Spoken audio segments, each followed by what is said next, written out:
He had a 48-yarder. Also a 36-yarder. His first attempt from 47 yards was blocked by the Broncos' Dennis Smith, who went in untouched up the middle. This time it'll be spotted at the 32, making it a 42-yard attempt. Remember, there's a new center in there now on the field goal team. The new center is Greg Ricosi. It's back, it's down, it's up, it's on its way, and it's no good.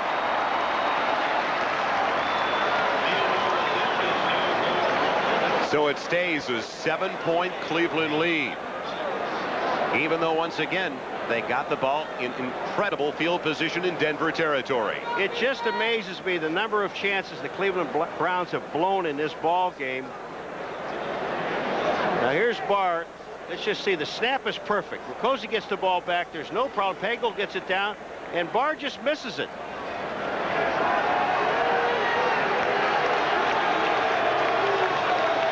Drive was the 5th time today that Cleveland has started with the ball in Denver territory. Winder on the 1st and 10 carry. Belton as soon as he gets it past the 25 to the 27-yard line. Al Baker, Mike Johnson combining for the stop. What a long day, though, it has been for John Elway. 3 of 15 for 127 yards. And he had that one pass picked off on the last series by David Grayson.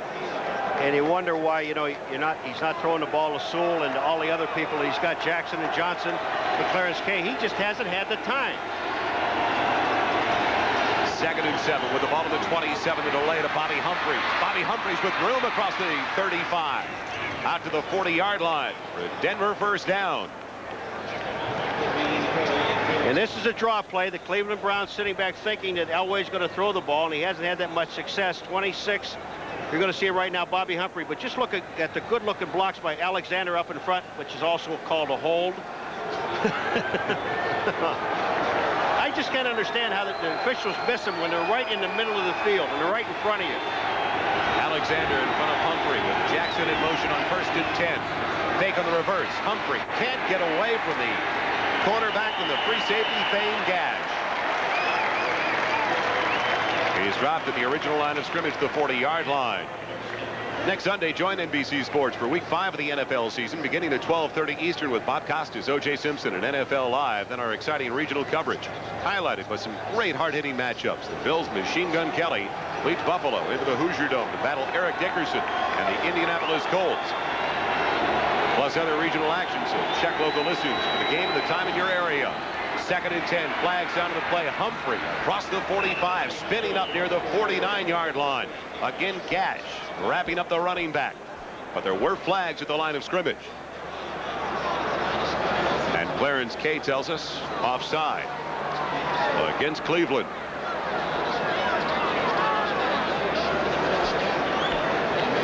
It was a gain of close to 9.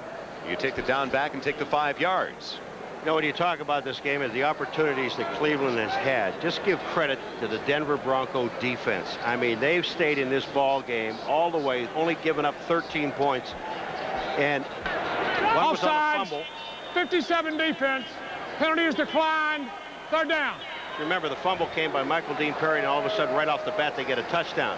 But that's 2 field goals after that. This defense of Denver, you've got to give an awful lot of credit because they've hung in there all day long and have not had any help, and I mean any help, from the offense. And that defensive front 3 for Denver in particular has put a lot of pressure on Bernie Kosar. On 3rd and 1, they get the first down. John Elway with the quarterback sneak to the 49-yard line. Does this look like overtime to you? I think I said that about a half hour ago, that it looked like a dead cinch for overtime. But you bring up a good point, Paul, because the secondary for Denver has 3 new starters in there joining Dennis Smith. And a very aggressive Denver defense. They don't sit back and wait any longer. They gamble. They take chances. 1st and 10 at the Cleveland 49. Vance Johnson in motion. Elway close to another first down of the completion, but flags are down on the play again as it's taken into the 39-yard line by Mark Jackson. This time, illegal use of hands against Denver. Seems like the second half, it's been about a flag every other play. Well, it's like 3 steps forward and 6 back. Illegal use of hands. Number 60 offense. First down. They call it on the left tackle, Gerald Perry, in his second year out of Southern University. You know, that was the first pass in this drive that Elway has thrown, and they took the ball over with about 10 minutes to play, and the ball, it's down to now 3:47 and counting. 5 minutes to play? 5 minutes and 47 counting. Sorry, I said 3 minutes. First and 20 now. Denver at their own 41-yard line. 3 wide receivers in the pattern. They brought in Sewell. Pocket collapsing. Elway, though, going for the bundle for Sewell. Sewell's got it to the 10. All the way down to the 5. And he worked against Frank Minifield. Okay, we kept saying, you know, why doesn't Elway throw to Sewell downfield? Well, when you have enough time to throw the ball, and Elway had all the time in the world, Sewell just gets to the inside of Minifield, and Minifield is one of the best, and beat him to the inside. They have the ball at the 6-yard line. Here's what I'm talking about, Joel. This makes a heck of a difference to a quarterback when you can stand there and look over everything and wait for your wide receiver to get open. Excellent blocking by the offensive line. First and goal at the 6. The give to the fullback, Alexander. Bottled up right at the line. Clay Matthews stuffing the play completely.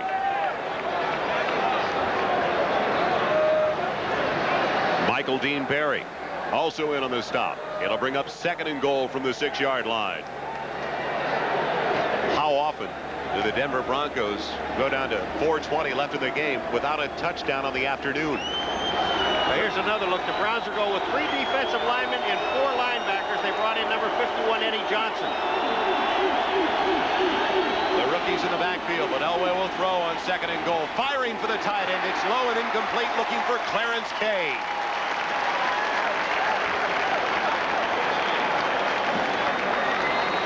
They just brought in Eddie Johnson, and he lined up, and as soon as he reached past, his man is Clarence Kay. The question is Clarence Kay pushing off? Here he comes off the line of scrimmage. Clay Matthews releases him to Eddie Johnson, 51. Now look at this. No pushing off. They just get into contact. That ball hit him right in the chest. Was a little low. And it was only 100 miles an hour. Yeah, I know. That thing ricocheted off his shoulder pads. Put a dent in his chest. Third and goal at the 6-yard line. 3 wide receivers to the same side. The lone one to the near side, Michael Young. And Elway auto-lies at the line, but didn't get it in time. He had to use a timeout.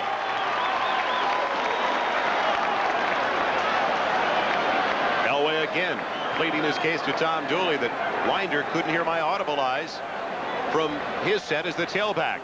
I think that really Sammy Winder saw the coaches, and he ran up to Elway to say, hey, get a timeout. Now here's Dan Reeves. He's looking at this, and now he's mad. Maybe he didn't want a timeout. Dan.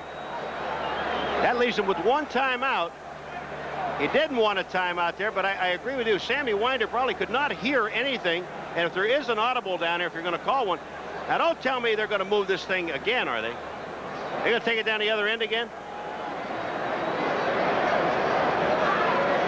No. They're not moving in that direction now. And nothing is coming out of the end zone stands. It's at the 6. Third and goal. 4 minutes, 2 seconds left in the 4th quarter. Joel, this is 4-down territory. I got to believe that. They don't want to come out of here with a field goal. They want to come out of here with 7 points. They're trailing by 7, 13-6. They go with the same formation. Sewell, the only one in the backfield. Elway out of the shotgun with flags in the air. Hits Johnson. Touchdown, Denver. Flags on the opposite side of the field, though.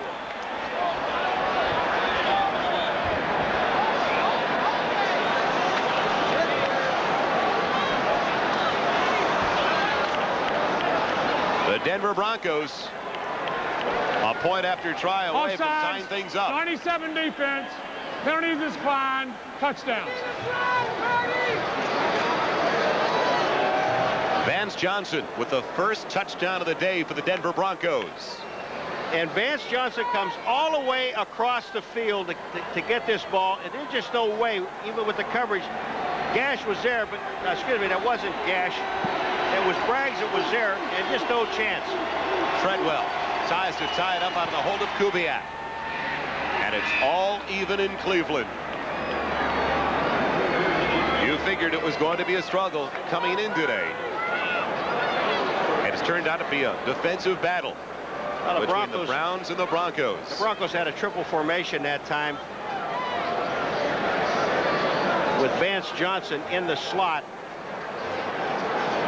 And he just takes Gash all by himself. Here's Johnson here, and he's just going to come down and go right along the line, and he's got one-on-one coverage here and end up making a catch for the touchdown.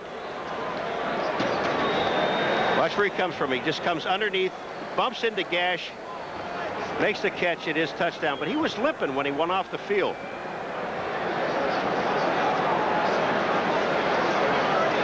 So Dan Reeves and the Broncos tying it up for the first time today.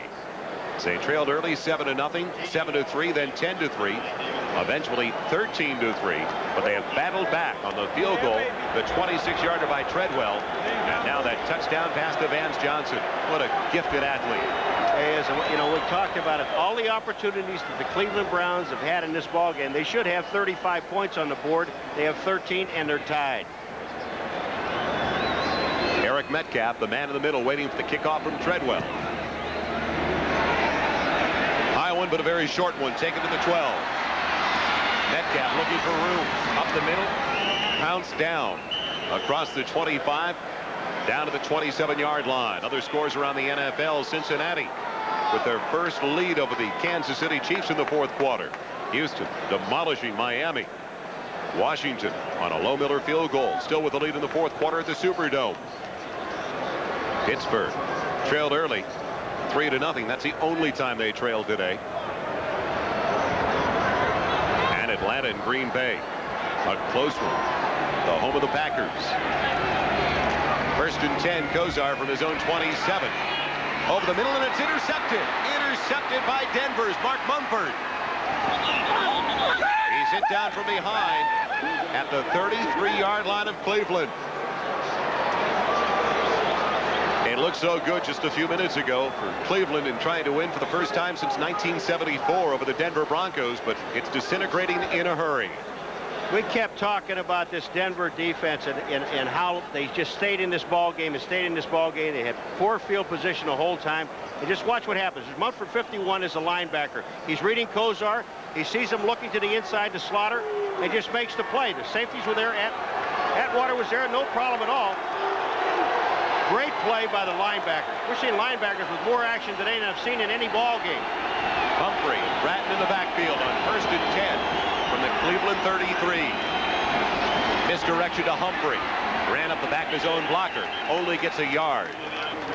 Mike Johnson making the hit. This is the first time this afternoon that Denver has started a drive in Cleveland territory. And it comes with 3 minutes and 25 seconds left. And this game is tied, and that's that defense. And you just can't say enough for Wade Phillips' defense. Just stayed in there. They hung in there and hung in there. You know, you can only contain Elway for so long in this offense, and it is a high-powered offense, and it is a high-risk defense by the Cleveland Browns. Now they've got their backs to the wall for the first time in this ball game.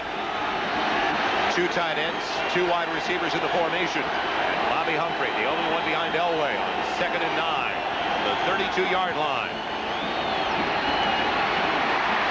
Elway has Johnson again over the middle. Near a first down. He's got a first down to the 22-yard line. So difficult to go man-on-man with Vance Johnson. All right, that's Harper out there with him, and he's going, they're all man-to-man. In the entire secondary, it's man-to-man. Johnson there, Harper is just trying to stay with him, and Elway, talk about 100 miles an hour. That thing was 100 miles an hour.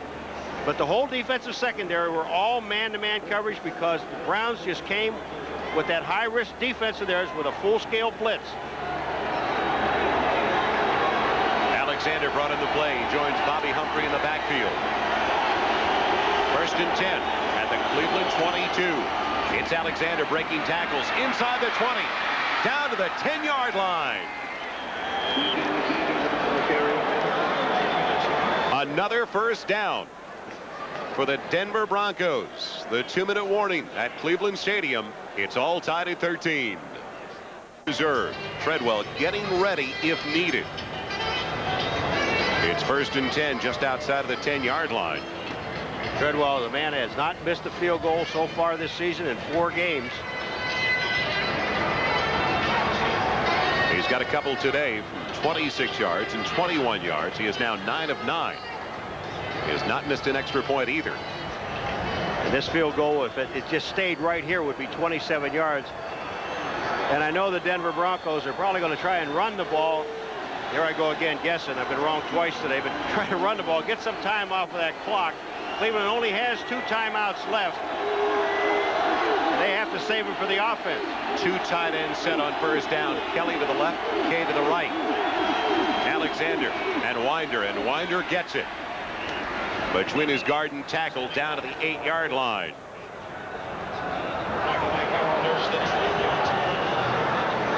Now do the Cleveland Browns start using their timeouts? Yes, they'll use their first. Browns have 2 remaining as it's tied at 13. And the Broncos trying to break that 13 all time. Had used a timeout earlier in the second half, so now each team with 1 timeout left. 1:49 remaining in the game. What was the opening of our show? Wasn't it Elway going down the field? The drive. That's something. Talk about snake bitten. Art Modell, the owner of the Browns, looking on from his box with Bratton in motion. Second from the 8. Winder. Lacked up in the backfield. Fumble. Who's got it? Cleveland recovers.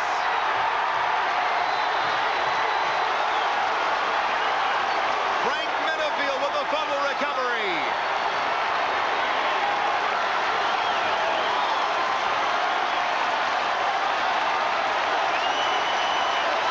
Mike Johnson with the big hit on Sammy Winder.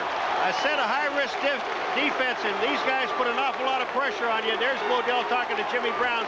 But you take a look at it now. Here comes Winder, and he's trying to get to the outside. And look at Johnson. He is right there and makes a play and just strips the ball out of Winder's hand. Minifield in on the play. They've got 1:42 with only 1 timeout.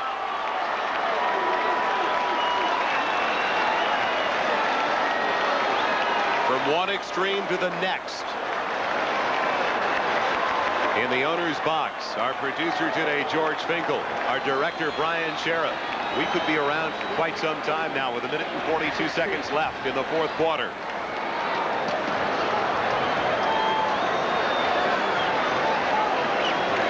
After further review, the play will stand as called. First down.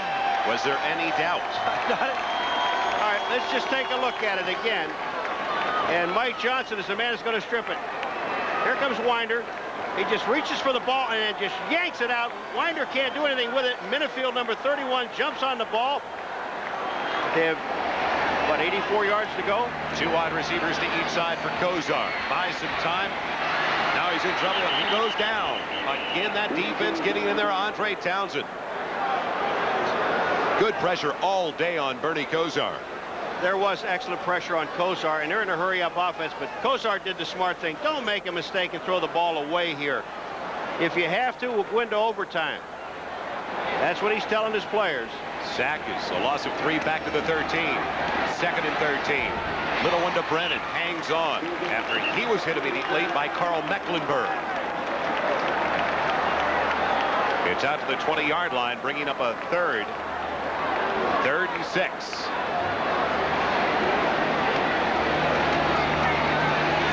For the first down, Brennan's got it.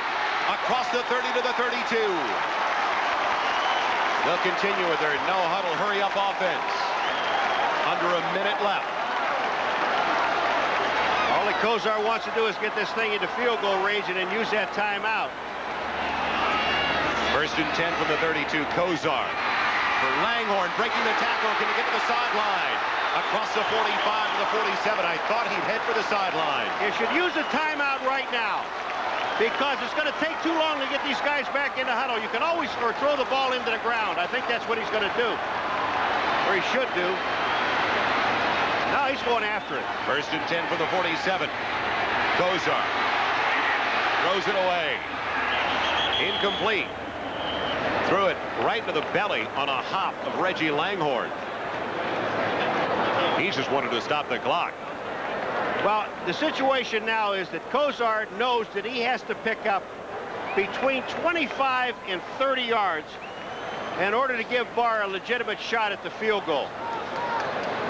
And if I were Kosar to throw this ball, even though it's stacked in there, is if he has enough time to throw it, is in the middle of the field.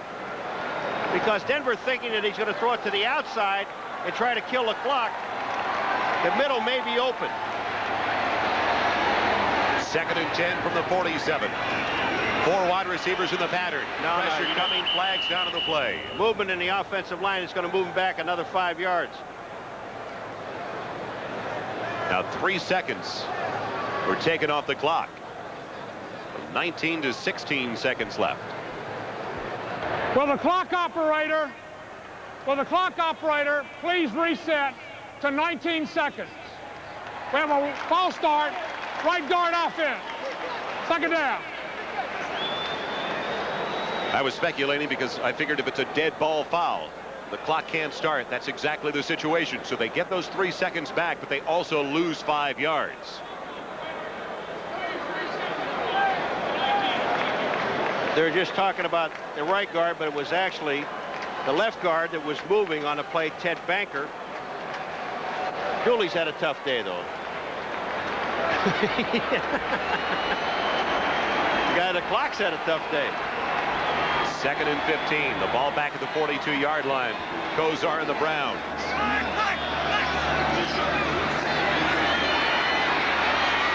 Over the middle, it's Slaughter. It's complete to the 40. Do you use your timeout now? I don't think they have a choice. Yes. The reason I was telling you before, Joel, I'll get back to it right after this commercial. We'll be right back to Cleveland for the final 12 seconds of a tied-up affair. Out here and here, and it's going to open that middle up. Here's the play. Slaughter comes across, and look at the middle. It's open. 12 seconds left. They're out of timeouts. 1st and 10 from the 40. Kosar scrambling for the sideline. Is it taken in? Yes! Slaughter's got it at the 30.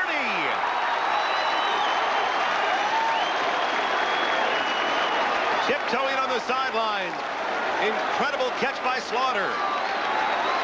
Slaughter had 2 guys out there, and Langhorne almost reached for it. He thought it was for him, and it ended up in Slaughter's hands, and Slaughter makes the catch. And Langhorne got hurt on the sideline.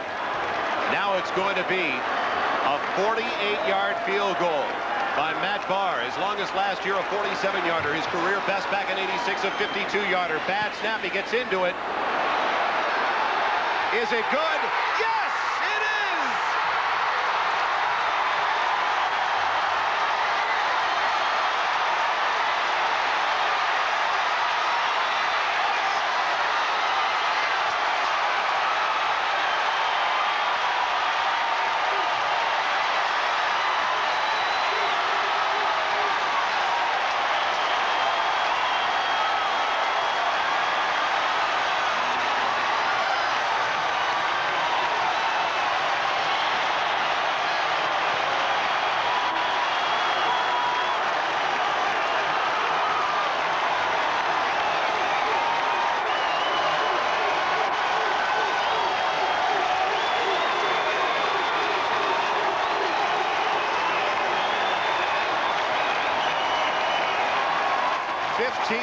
Of frustration ends on the final play of the game. The first win for the Cleveland Browns over the Denver Broncos since 1974.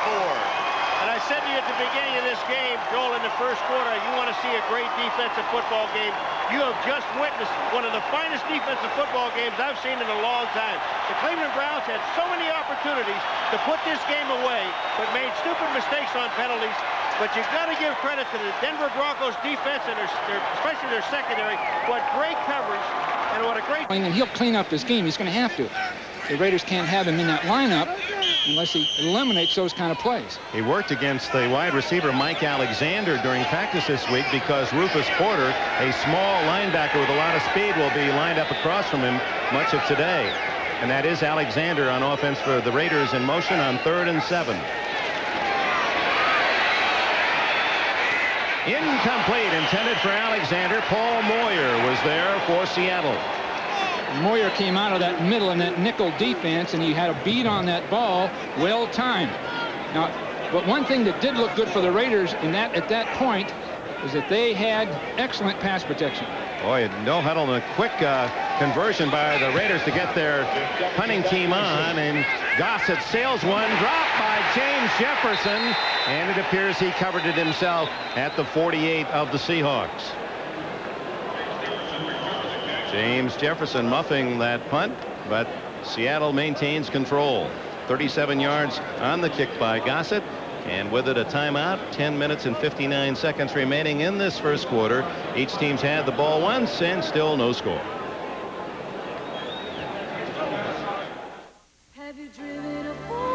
Now, during the official Ford clearance, get low 2.9% financing or up to $1,000 cash bonus on Ford Ranger. Get 2.9 financing or $1,250 on Bronco 2. Plus, get up to $750 on select F-Series pickups. Combine the cash with option package discounts and save over $2,200 on Ranger, over $3,400 on Bronco 2, and over $3,200 on big pickups. See your dealer for details on all the great values. Remember, the offer ends October 4th. This isn't an ad for 2001. This is an ad for Zenith's VHS VCR with dazzling special effects and remarkable hi-fi stereo sound. When you have a Zenith VCR, the movies you bring home will take on a whole new dimension. Zenith. Quality. Most of my friends don't know what they're going to do after graduation, but I've already locked in guaranteed skill training in the Army. Qualify now and you can reserve even the Army's most sought-after technical training up to 12 months in advance through the Army's delayed entry program. Sure, being a soldier won't be easy, but then nothing worth having ever is.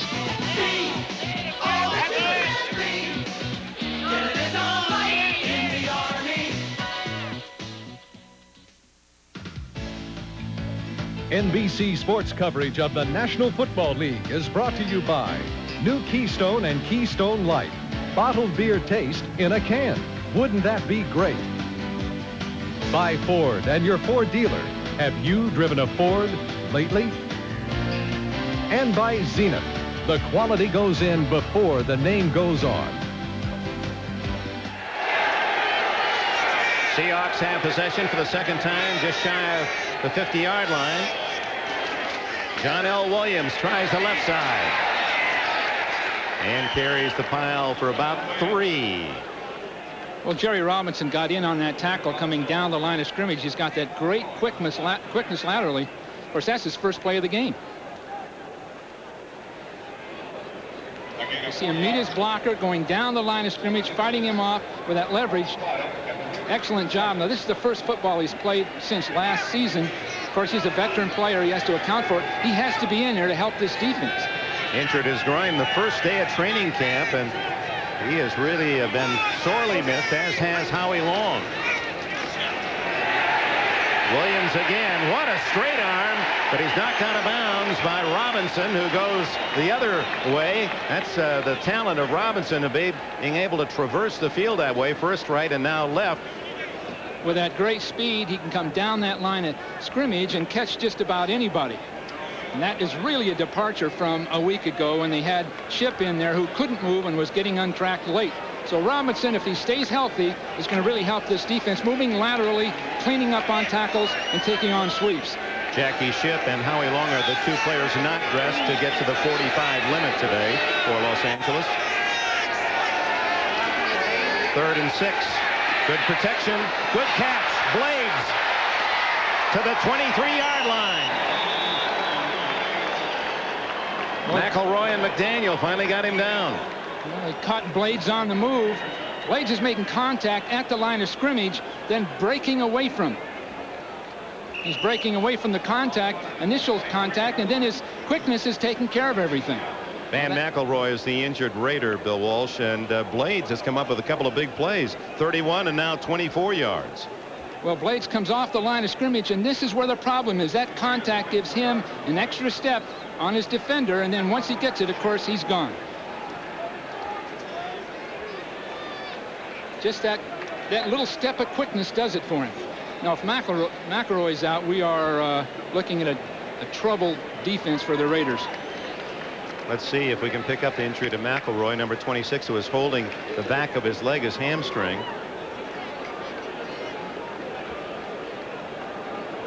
So appears to get kicked by his teammate in the thigh.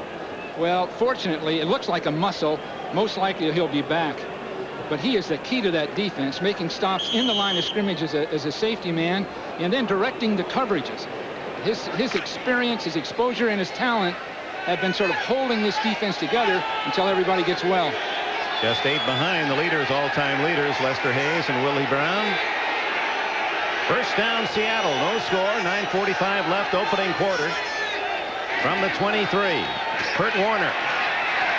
Just inside the 20, brought down by Lyndon King. Let's check the other scores around the NFL. Several finals are in. Cleveland on a late 48-yard field goal by Matt Bahr beats Denver. Cincinnati leading Kansas City by 4 in the fourth. Final, Houston mauls Miami 39-7. Washington comes from behind to tag New Orleans by 2. Pittsburgh is apparently going to win its second in a row, and Indianapolis rallied to beat the Jets 17-10. Minnesota winner. Buffalo wins big against New England. Green Bay edges Atlanta. 2nd and 6. Inside handoff to Warner, who slashes to the 16. That'll be shy of a first down by about 3. Lyndon King makes another tackle. Let's check the late scores.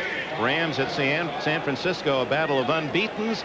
Niners on the board first. San Diego at Phoenix, no score, and the Giants have a field goal lead at Dallas. Well, it's interesting on Kurt Warner, isn't it, Dick? And speaking with him yesterday at length, he's quite willing to play a solid role, but not the premier role in that backfield anymore. John L. Williams has become the key player, and Kurt's pleased with it. He'll do anything he can to help that team win, and that includes blocking for John L., doing whatever is necessary. He's really a key man leadership-wise with that Seattle Seahawks team. 3rd and 3. Craig has to eat it.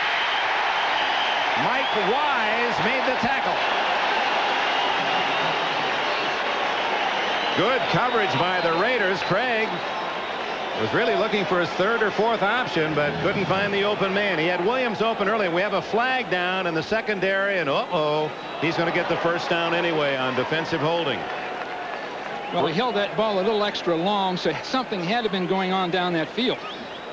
So Wise denied a sack, and the most penalized team in the NFL will get number 36, defense, 5 yards from the line of scrimmage, first down. Cornerback Terry McDaniel, and it's the first down on the penalty at the 13. I was talking to Mike Shanahan before the game. He wanted to make sure we understood they're going to try to hold these Seattle receivers at the line.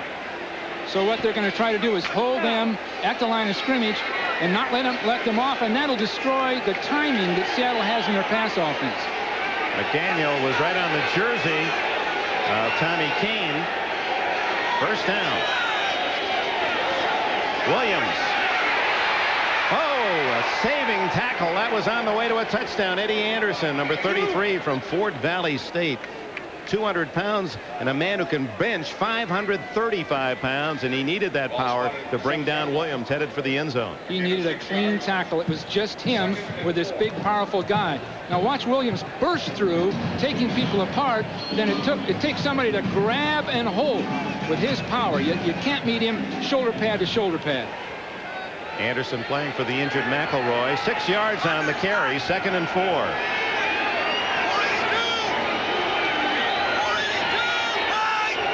Oops, movement. And Craig is hauled down by Scott Davis. It appeared there was a whistle before the snap. The left side of the line for Seattle moved early. Motion against. I think the tight end, Tyler, moved, yeah. That cost Seattle in 2 ways. Illegal motion, number 87, offense, decline, 3rd down. So it was not an interior lineman, otherwise there'd been no play, but the tight end, so tight the play end's going goes to move. on. Now the Raiders are jumping around, almost offside, and that forces Tyler to, in a sense, jump with him. You see it there. Now that costs Seattle in 2 ways. They had a bootleg. It very well may have worked, but now they've used the bootleg. They can't come back to it. That time Davis spotted it finally. So they've lost a key play that they'd like to have used, plus the yardage. And the down. So now it's 3rd and 11. 4 wide receivers. Down the middle. Touchdown Williams. John L. He'll make you well.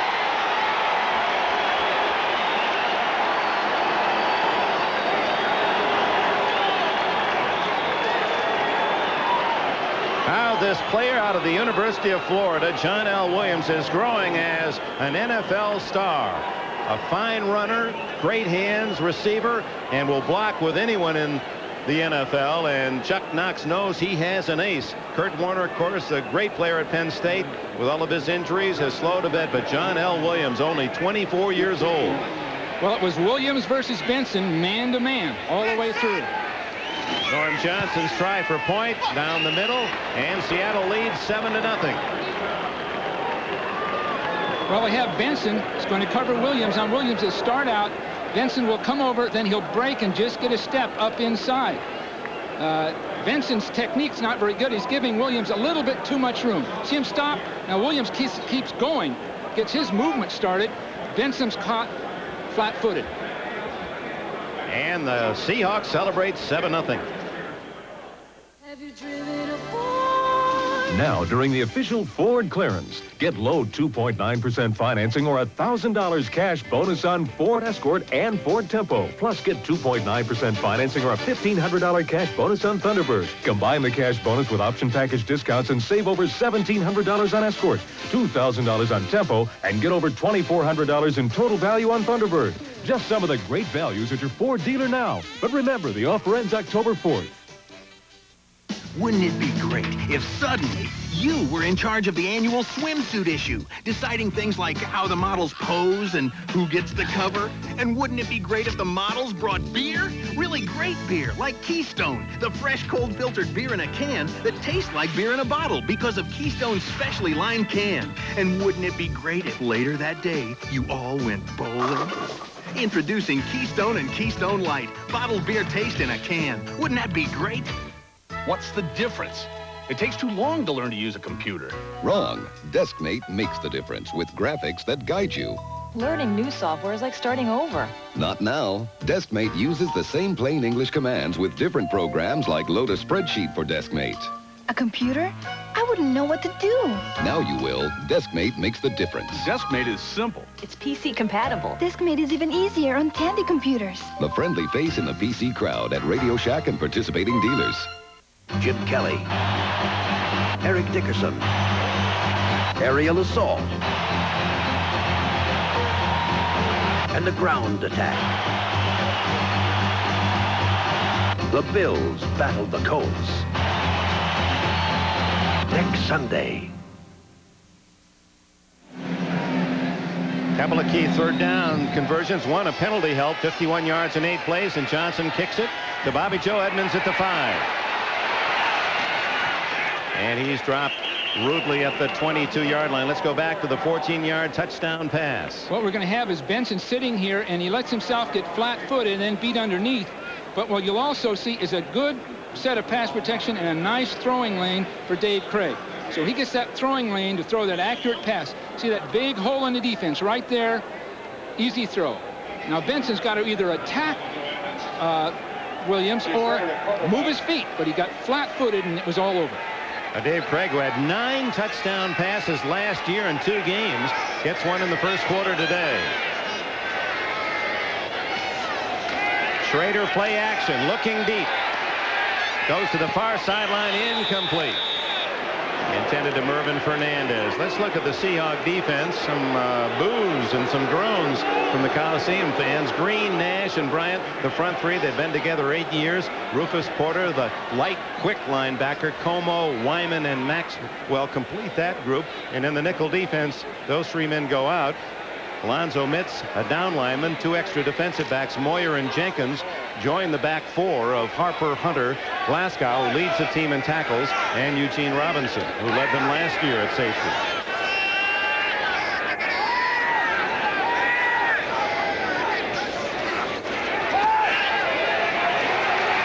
Good protection. And a flag down as Dwayne Harper interfered with Willie Gault. They just bounced off each other down the field.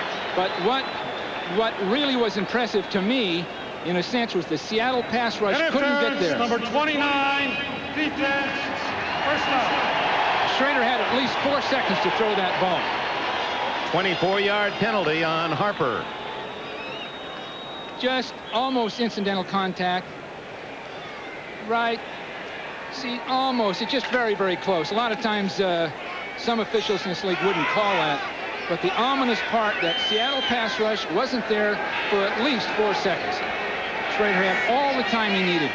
And he loves to bomb long, the tradition of the Raiders. Marcus Allen driving across the 50 to the Seahawk 49, a gain of about 5 on first down.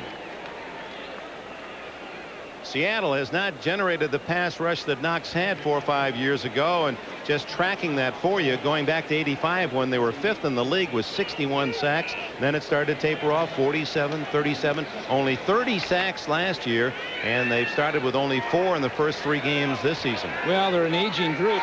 The problem could come up in the 3rd and 4th quarters pass rush, because the same defensive lineman will be in the game. No substitutes. 2nd and 5, and Schrader is knocked down. Going for the bomb, and Mitz, Alonzo Mitz from Florida, the Warrior, submarining through to get to Jay Schrader for the sack. So right on cue. Right on cue. There's the 5th sack of the season. 61. Mitz up inside. Real squat, powerful guy. Oh, we just get a complete loss on that one. Jessic just lost his balance, and Mitz just came right by him. Just bad fundamentals. Jessic didn't move his feet. Mitch's power beat him on the edge. 3rd down and long for Schrader, who operates from the shotgun. Something that Al Davis is not particularly fond of. Thinks it's a sign of softness to have to shoot from the shotgun. Schrader wide open. He can run. 50 and nailed at the 45, just shy of a first down. That'll bring up 4th and 1. Nesby Glasgow came up to make the hit. Well, everybody went by Jay that time. Everybody's so intent to get there, they went right past him. One of those 2 inside people are going to have to anchor that line and come off to pick up a rushing quarterback. Mitch that time in particular had a big play to play before, and he thought he could get away with it again. Gossett, an excellent athlete. Back to punt James Jefferson, former Canadian player. Very short. And Stephon Adams downs the ball. He touched it at the 19-yard line. Al Davis, who at 33 was the coach of these Raiders. Liberty Mutual Insurance presents Legends of the Game. For 5 straight years, he rushed for over 1,000 yards. Known for his hard-nosed approach to the game, he gained over 8,500 yards rushing and scored 93 touchdowns. When he retired, only the great Jim Brown had outrushed him. Who was this legend? Liberty Mutual presents property damage that never happened. Because our years of experience in helping prevent property losses has made Liberty Mutual a leader in business property insurance. Protecting your business property is why America believes in liberty. How about lunch? America believes in liberty. Liberty Mutual Insurance. Jim Taylor put the POW in the Packer Power Suite, the first of Lombardi's Packers inducted into the Hall of Fame, a true legend of the game.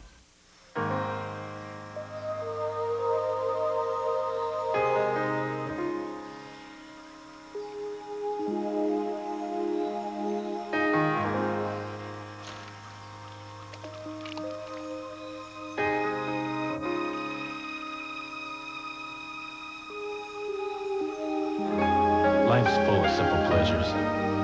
Like the comfort of Levi's jeans. Or had you forgotten? Long after the game is over, NBC Sports is still on the line. Dial 1-900-226-8000 for NBC Scores Plus. 24 hours a day, 7 days a week.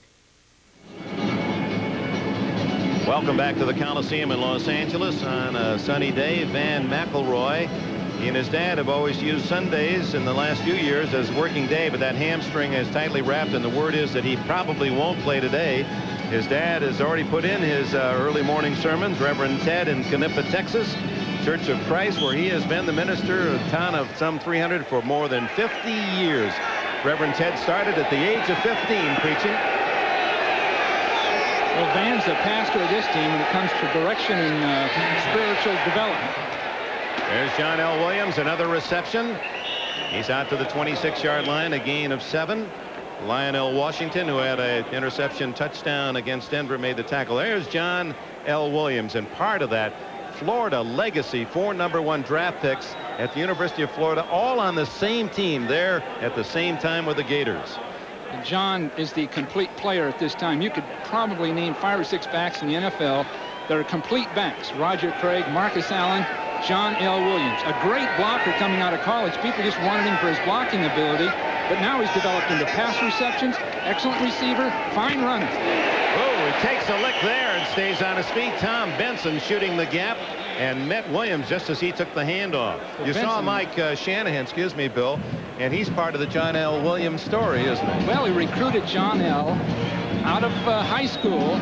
They got so close, became so close as a tutor, as a friend, and as a coach that they remain so to this day. John L. deciding on an agent to represent him. John L. deciding on how to deal with professional football. All of these things occurred after Mike Shanahan had left and was at Denver. So there's a real good indicator of why Al Davis hired Mike Shanahan. Mike has character, he believes in people, he's sensitive, and people, I guess, it sure appears they have respect for him. Third down pass is complete to Blades again, and Brian Blades having a field day in this first quarter. Terry McDaniel gets him out of bounds, but not until Seattle picks up another first down at the 32.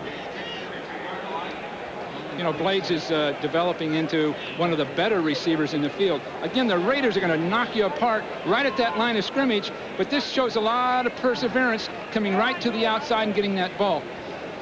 And a good throw by Craig, right really, where it had to be. Dick, Craig is really at his best. 10 years, he told us, these should be the vintage years. And like so many veterans, he's all I want is that ring. And he was looking at you with great admiration at the time. Kurt Warner, and they strip it out wide, and he can't turn the corner. Zepp Lee, number 40, was the last man there to make sure that Warner didn't gain any yardage. The Raiders came to play, I'll guarantee you that. There's still a lot to these Raiders. There's a lot of that tradition. Al Davis preaches that tradition. People believe it, and this is a good demonstration. You've got everybody on the ball. Look at Zepp Lee. Helmet or no helmet, they're going to make something happen.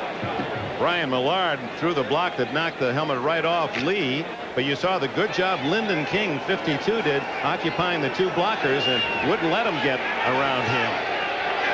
Loss on the play of about a half yard.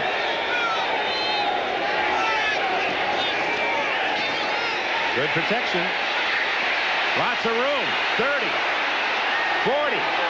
And sliding with a first down at the 45, and Millard threw another great block on that play. Did he ever take care of Bob Golick? There was no one to contain the play to the right, normally where the quarterback goes. Benson blitzed up inside.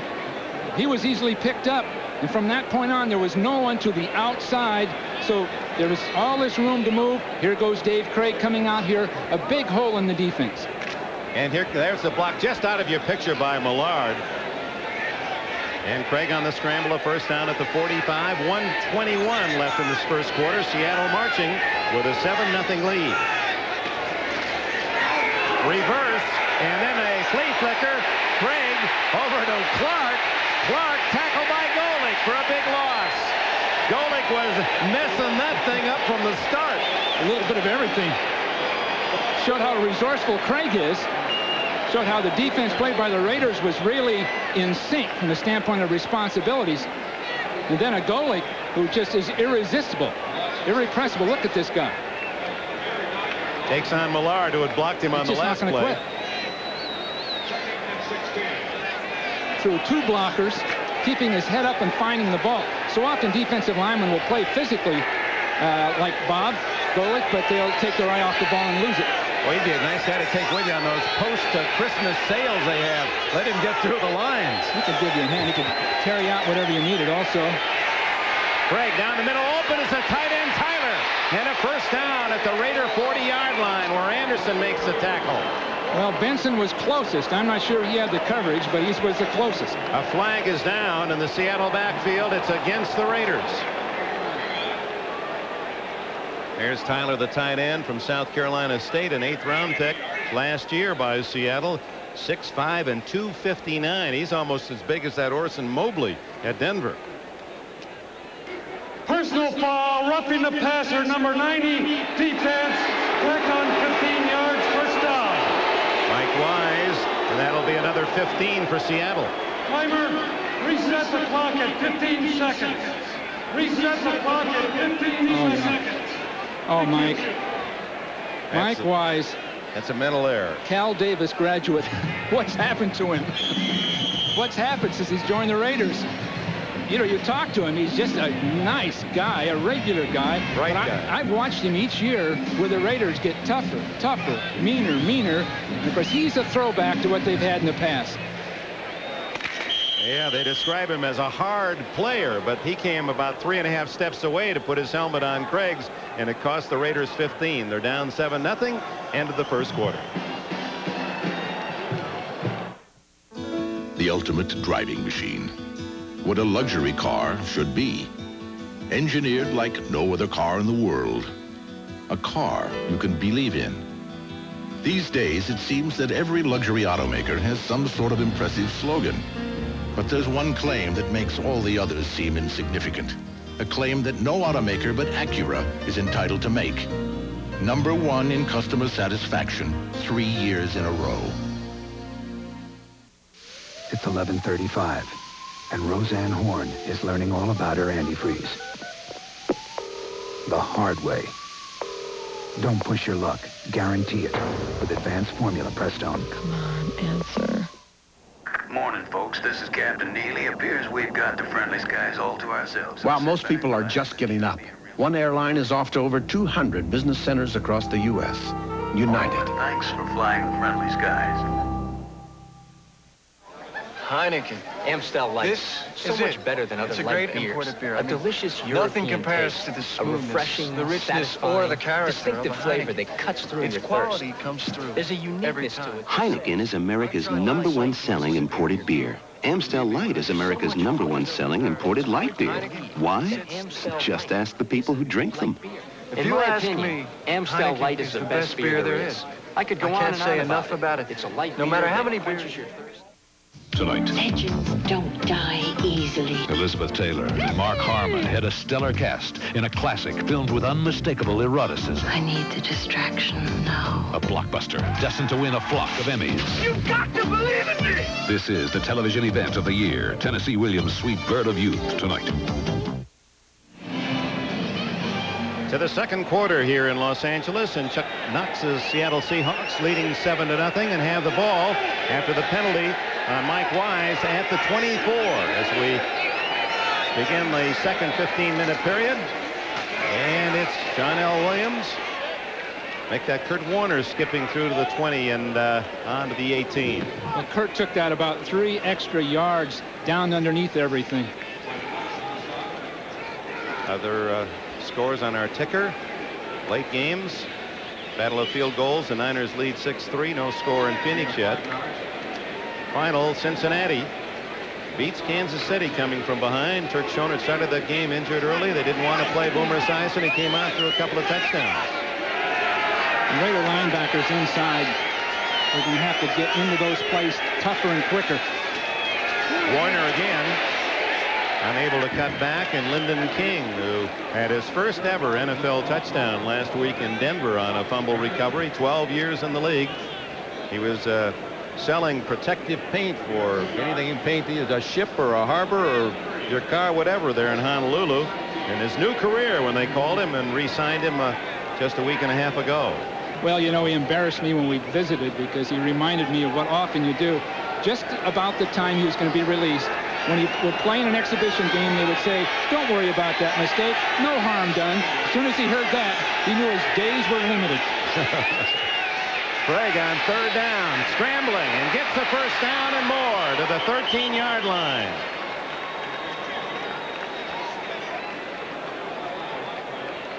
And the Seahawks, and to the delight of Chuck Knox, inside the 20-yard line, have been productive. 10 times inside the 20, 10 times they've scored, 8 of them touchdowns. Well, Craig's quickness shows up in a case like that as a quarterback. He's instinctive as a runner, and when he gets underway quickly, he's decisive. Plus that, the Raider front four is not real active. They're physical, they're tough, they want to play football, but they don't get off blocks that quick. So probably throughout this day, you'll see Dave Craig make a first down that'll be critical in a passing situation. Fumble, and Craig falls on the mistake at the 14-yard line. Mike Wise there for Mike Shanahan's Raiders. Well, Dave Adolph, the coordinator of the Raiders, defensive coordinator, has his work cut out for him because he's just now getting people healthy, just now getting the entire group together. They haven't played as a unit that much. Now, the loss of Van McElroy, even in this ball game alone, is going to hurt them. So my feeling is the Raiders, halfway through the year, if they can be 4-4, they can still win their division in the second half of the season. On second down, Craig into the flat. And it's Blades again to the 4-yard line. That'll be shy of a first down, but a good pickup. Terry McDaniel made the stop. Blades' 4th catch of this first half. How about 4-4 for Seattle? Is that going to be good enough for them to get in the playoffs? Well, I think the Raiders have got an explanation for 4-4 related to their people injured and getting together. Seattle now had a number of holdouts, but Seattle's going to have to win on emotion. As you know, Chuck Knox says we'll win on emotion, we'll win on ball control, we'll win on special teams, we won't give up the bomb. These are the kind of remarks he makes. Denver's loss at Cleveland gives hope to those behind, the Raiders in Seattle in particular today. Third down and 2. John L. Williams. Nothing there. Mike Wise was the first man to make the hit with Lyndon King backing up. Well, that was team defense. Wise does play football. He is really one of those relentless, hard-hitting players. Fair to good ability, but just relentless. The same with Piquel. 2 big, anxious guys that want to play the game, but they most likely don't have the quickness to give you a great defense. Norm Johnson has been used infrequently thus far. 2 out of 3. His career long is 54 yards. This one just a little chip shot that'll come from the 14, a 24-yard attempt. No, this is the best defense the Raiders have played this year as far as I'm concerned. Block.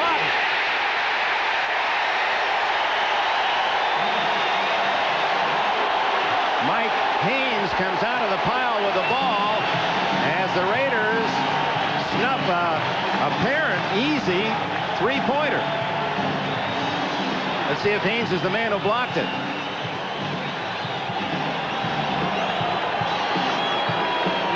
Just a jump in the air. That simple. So instead of a 10-0 lead, Mike Shanahan's team gets a moral lift by that one.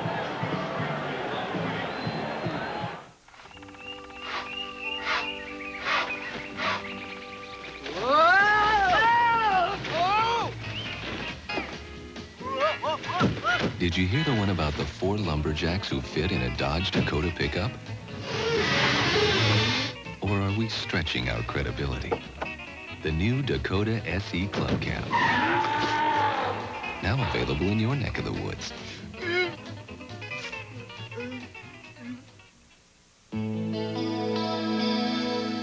If you like to be seen in all the right circles, it's the right beer now. If you think there's a certain quality to beer that comes from up here, right beer now. If you believe in letting the good times pour, reach for the silver bullet, the one that won't slow you down. It's the right beer now. It's the right beer now. Did you know that there's only one company that's willing to stand behind its 800 service and guarantee that your calls get through? We have a new AT&T 800 assurance policy which says the call must get through.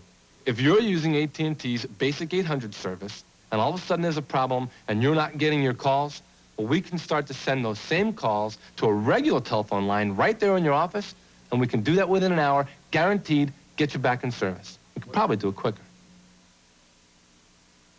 The challenger. He surprised the champ early with a vicious left hook in the second round. The champion. Down the stretch, he found his range, landing blinding combinations. The difference was slight. The decision was debatable. Tony Lopez battles John Molina. The rematch, live on NBC Sports World.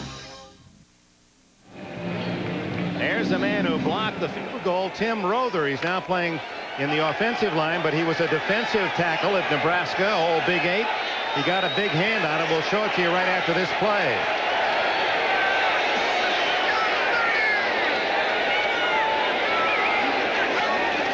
Marcus Allen to the 27-yard line and a first down. 14 for Marcus. Let's go back to Tim Rother. Well, Tim is located right here. He doesn't really do much, but he just jumps up and blocks a field goal. It must be the angle of the kick, because really there wasn't much penetration. You see Tim just put his hand up and tip that ball. The ball was kicked so flat trajectory-wise that it was going to be blocked by a lineman. Tim got it. Yeah, that big height, 6'7", he's like a goaltender. That was a big play with all the momentum going for Seattle. And the Raiders stopping them inside the 10 and then denying the short field goal. And then Allen comes out on a first down run of 14. Marcus again. He's got some blockers out there. And he has 13 more before a flag goes down. Eugene Robinson running him out of bounds. Clearly out of bounds. Eugene just pushed him, but it was clearly out of bounds. It was going to be called. But Marcus, what a player, Hyundai. From all the way through grade school, high school, USC, University of Southern California. Personal foul, late hit out of bounds, 41 defense, 15 yards. 2 runs by Marcus plus 15 more on this. There's the push, completely out of bounds. He tried to grab his jersey, did Robinson, to hold him up as well. It didn't look like he tried to damage him or hurt him. But he did make that contact, and they're going to have to call it when they see it, because so many of those aren't that way. So many of them, they are trying to damage the other guy. Now the Raiders have a first down at the Seattle 45, trailing 7-0, 9:47 left in the second quarter. Rader to Mervyn Fernandez. That's close to another first down at the 35. And that was well executed. That showed the strength of Schrader's arm. He just drilled that ball on a line about 35 yards just to get a short completion. But he gets it there before the defenders can respond. And they will measure. While they do, let's go back to Marcus Allen. We talked about, here's a man whose sensitivity runs deep. You know, this is, I don't mean to be corny at all. I want to hit it right on the top of the head.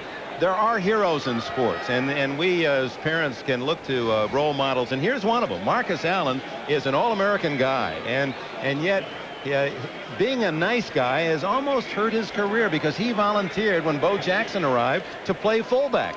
He volunteered to play the position, and weighing 205 pounds, even more difficult, being 6'2". So he's not a blocker, he's not the blocking type. But he volunteered to play fullback so that Bo could come in and be an effective ball carrier. And I think Marcus is having trouble with it now, because unquestionably it'll shorten his career. And unquestionably he's not going to be the premier player on the team, and not only on the field, but from a standpoint of the impact he has on the other players, leadership, and the way he works at it. So you're taking Marcus out of that premier role, inserting Bo Jackson in it. The chemistry will be different. Who knows how it'll turn out? Jackson arrives 2 weeks from now. Steve Smith gets his call, a rare one, and he's down to the 31-yard line, his first call. There's 2 more weeks before the trading deadline, and we asked Marcus, would you be willing to be traded? Well, he said he'd be willing to trade. I think he mentioned that or stated that directly to Mike Shanahan when he returned from his holdout. If you choose to trade me, I'll go. I'll go willingly without any hard feelings.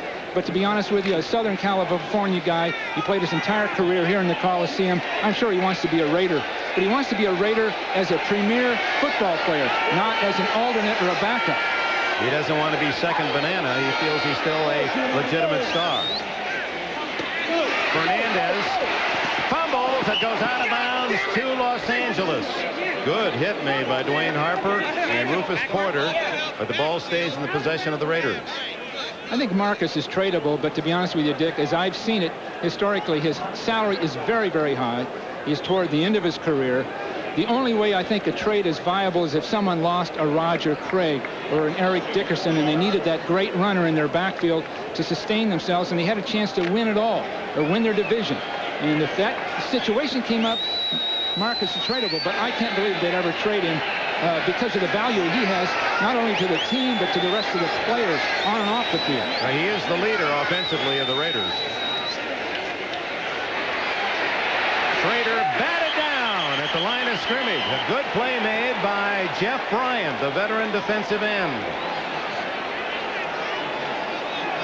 And that means that the Raider drive stalls and Jeff Gossett comes on the field with the punting team. Now, Schrader's passes have a low trajectory. Remember last week, Atwater just reached up and intercepted one for Denver, and here's the same kind of thing. Jay hasn't played that much football. He doesn't sense very well what's happening right in front of him. He doesn't sense it.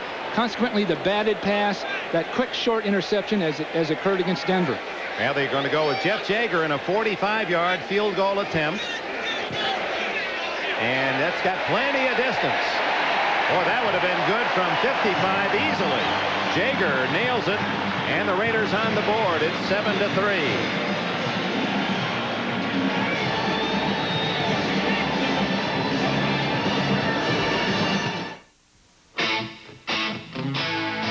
If you don't want to slow down on your way home, It's the right beer now.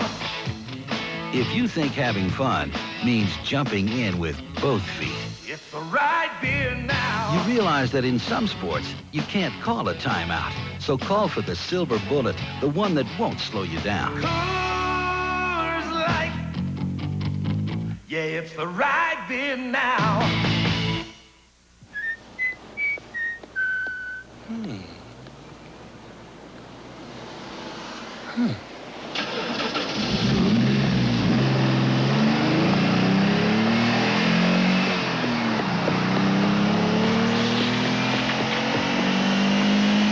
Even when it's standing still, there's something about a fuel-injected, turbo-powered Dodge Daytona Shelby that'll blow you away.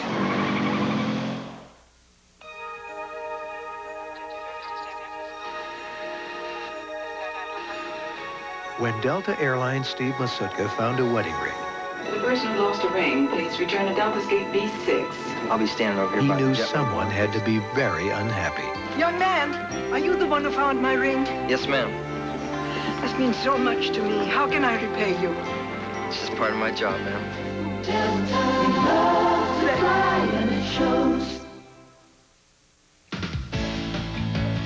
NBC sports coverage of the National Football League is brought to you by the exciting, innovative, unconventional new Spirit of Dodge.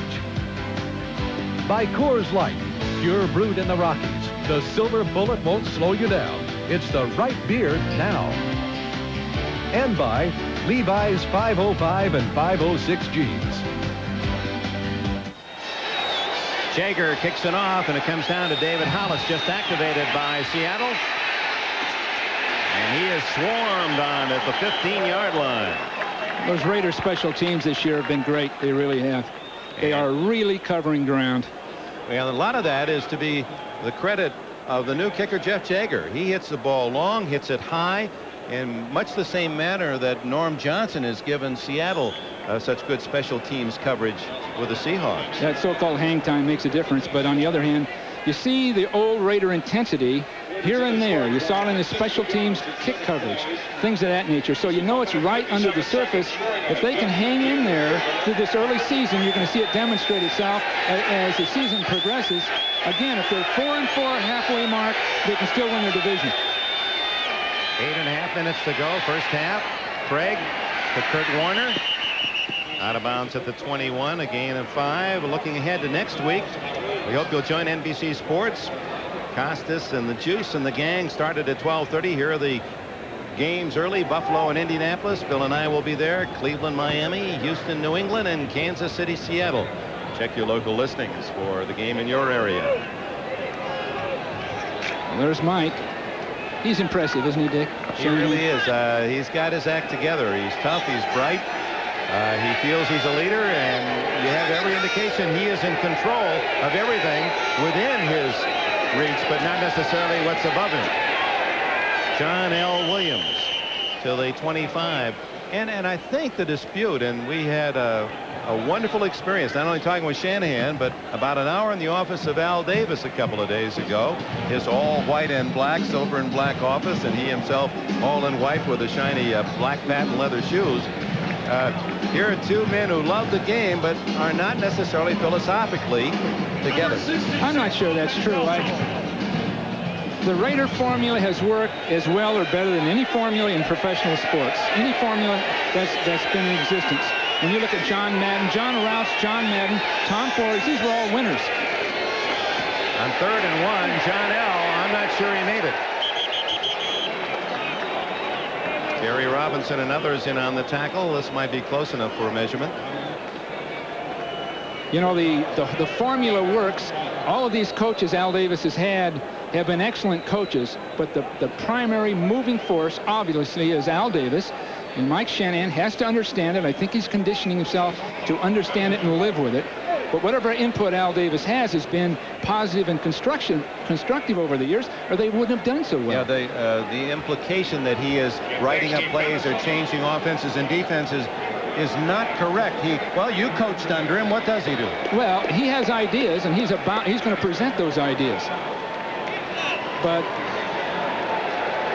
his ideas come from knowledge and expertise. He's well informed. He studies. He researches. Up in the box, when I was with the Raiders, occasionally there'd be a note. Hopefully, I'd have thought of the same thing before I got the note. But one way or the other, you listen to it. He doesn't say anything about it after the game, but there are ideas he'll have during the game. To me, that makes sense. Well, they've been Super Bowl since for the Raiders. The first down made by Seattle. And here's Warner. Breaking out for another 10 or 11 yards against a team that has not stopped the rush thus far in 1989. The Raider defense last in the NFL. McDaniel finally stopped Kurt Warner. Well, they give up more yards each year, as you know, Dick. Each year, they've lost their great players.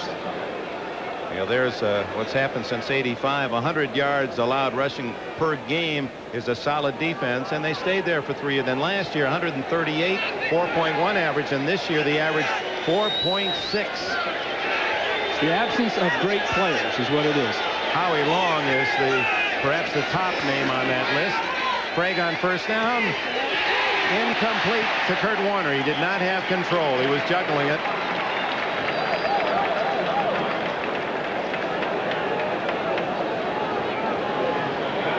This is last week in Denver, and you see doodling Al Davis, and what is he doing there? Well, I think part of it's doodling, and part of it's looking at what he's seeing down on the field, and part of it's saying, I wish to heck we had that play in our offense, because this would work.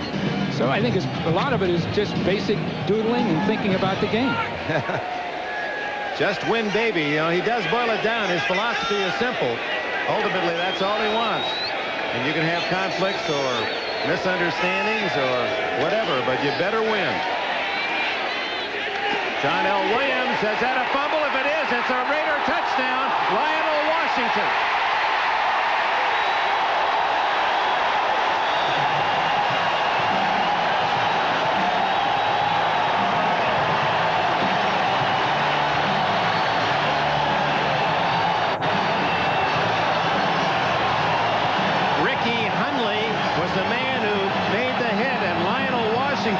Who had a touchdown with an interception last week and almost had a fumble recovery for another. His own man knock him down. Gets 37 yards and the score.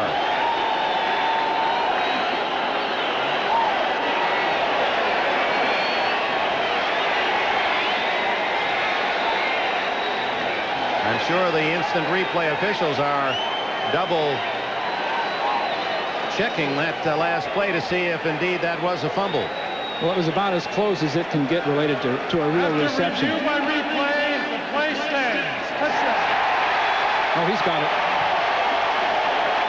And then Hundley, just signed this week.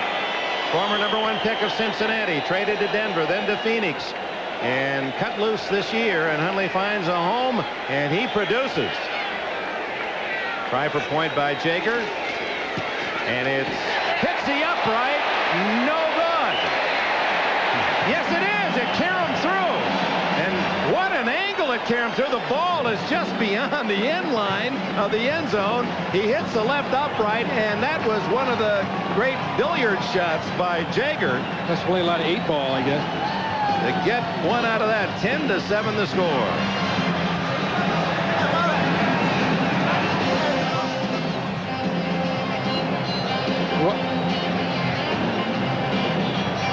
There's the touchdown as Williams tackled by Hundley, and Lionel Washington picks it up, and he knows he's got 6 all the way. Craig, the closest man. And then Jaeger puts a little adventure into the extra point. The young man who grew up in the Seattle area, was a Seahawk fan, now kicking for the Raiders. I mean, that was about as tough an angle as you can get and still hit the upright and score a point. Well, Hundley's really helped himself. Now, if he can continue to play and be effective, he may have a home. He's bounced around. You can't figure out what's wrong or what is right with Rick Hundley. He's got great ability, size. He appears to be quite intelligent when you visit with him. But everywhere he's been, there's been a little bit of a change, a little bit of a personality quirk or something, and he's gone on his way. Well, the Raiders have a history of taking these kind of people and making them great players or utilizing whatever abilities they have. So I think this will be a real test for Mike Shanahan to see if he can convert Hundley into an effective player who sustains his effectiveness throughout a given year. It goes to James Jefferson. And Stephon Adams and others get him out of bounds at the 29-yard line. First down, Seattle. So the Seahawks seemingly in control, leading 7-0 inside the 10. Our stop, go for an easy field goal. It's blocked. And now the Raiders have come back defensively, and Hundley gets them a touchdown with that tackle as he frees the ball from John L. Williams, and his teammate Lionel Washington scores. Hundley happy to be back, and so is his wife, who is a lawyer and was studying for the Arizona bars, a California lawyer. He says now she's back home, doesn't have to go through that ordeal, and in fact lives just 20 miles from the El Segundo training camp of the Raiders. Well, now it's up to Rick to stay here. We don't want to have her now go to Utah or somewhere. So he's going to have to make it here if they want to enjoy this Southern California climate. Draw play to Warner, and he squeezes just a couple out of that play as Bill Pickel, veteran from Rutgers, number 71, makes the stop. A reminder to our viewers, who will be selecting the Budweiser Most Valuable Player in today's game. That will be announced at the conclusion of our contest here in the Coliseum. Well, Seattle plays on emotion. They play on field position. This is all as we visited with Chuck Knox last night before the game. They want to win on field position. They don't want to give up the bomb. But as far as offense is concerned, they want to make first downs. David Craig's able to do it, but now there's a little bit of pressure on the Raider defense is ready to play at this point. Warner with a flag down gets a couple more on the draw. And we'll check the penalty thrown by the umpire. That usually means, yep, offensive holding. See whether they take the penalty. Not much of a gain by Warner.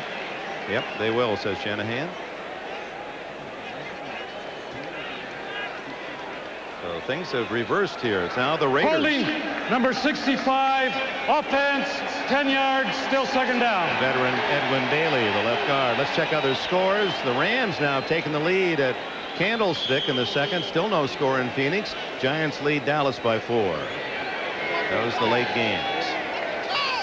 No unbeaten teams. Only 4 weeks into the season, and in the AFC, not a single undefeated team as Cleveland lost in the final seconds, or rather Denver lost in the final seconds to Cleveland. They have 12 men on the field, Dick.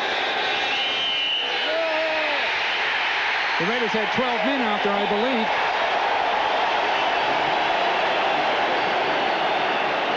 Greg Townsend has a sack, maybe. Timeout was called by the Raiders before the snap. Number 36 called timeout. So the Raiders recognizing that they had too many men on the field, call time. Well, you'll count a lot of people out there. 12 people.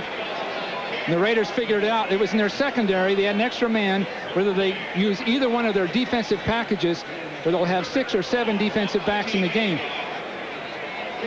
That's the one that makes Dave Adolph just anxious. He knows it's going to be spotted. Well, he can't get him off the field. How does that happen, Bill? Well, it's each player is responsible to go in that game. You can't have a coach telling each one of them, now it's your turn.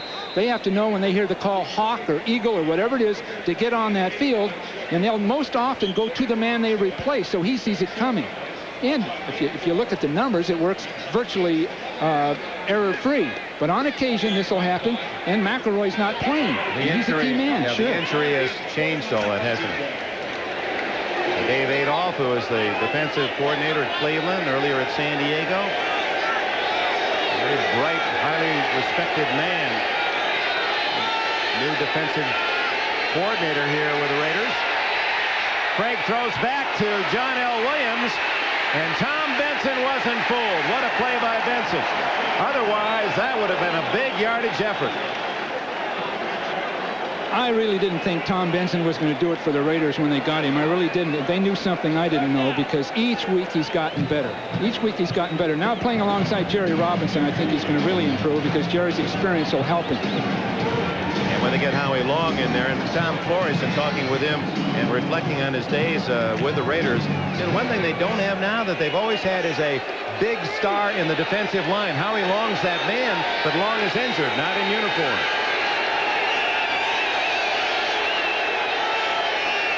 Third down and plenty. Craig with flags down is dragged down at the 19. Paquel and Wise and Koch. How do you explain this when a total change in momentum will come up? Number 75, offense, decline, 4th down. That's why those statistics sometimes can really be interesting to read, but not reflect directly on how a game's going. At one point, Dick, wasn't it 8 first downs for Seattle, 1 for the Raiders? At the end of the first quarter. And Seattle was dominating, and now Seattle's going to have to pull themselves out of this. Raiders lead 10-7 on a fumble returned by Lionel Washington of 37 yards. Bobby Joe Edmonds, he's been ever so close to breaking a return since joining Los Angeles.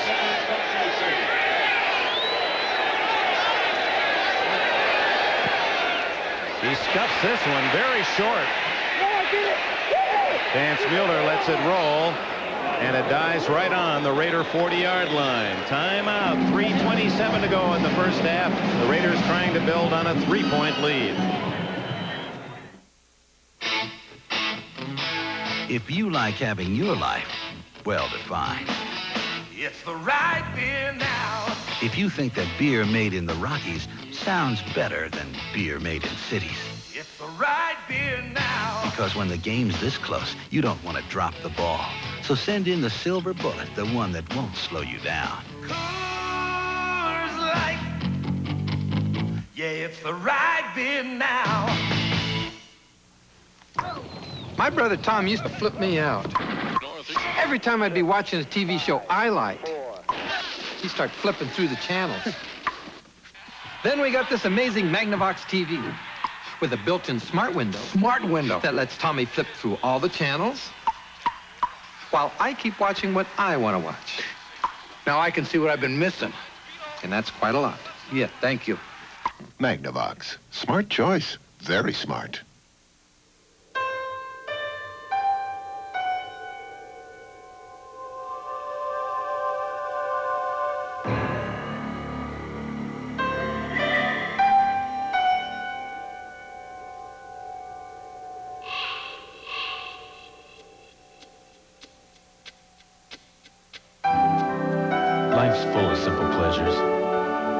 comfort of Levi's jeans.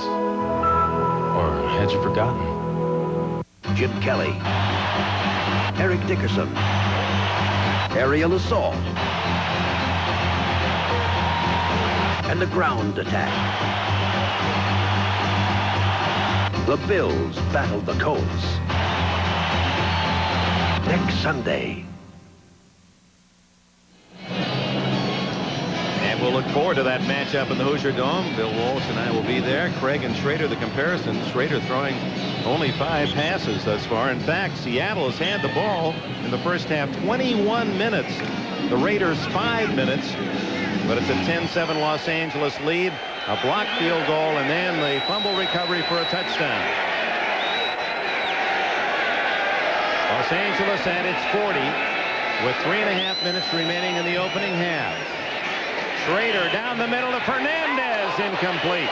Good coverage by Dwayne Harper, number 29. A flag is down. Harper read that beautifully. He's watched the throw. He cut right up underneath Fernandez. Holding against the Raiders.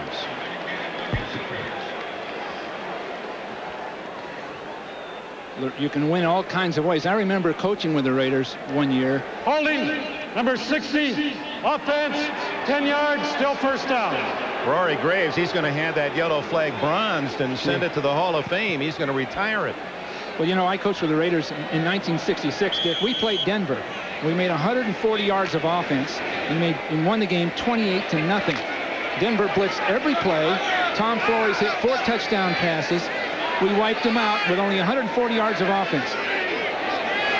First down and 20 after the penalty.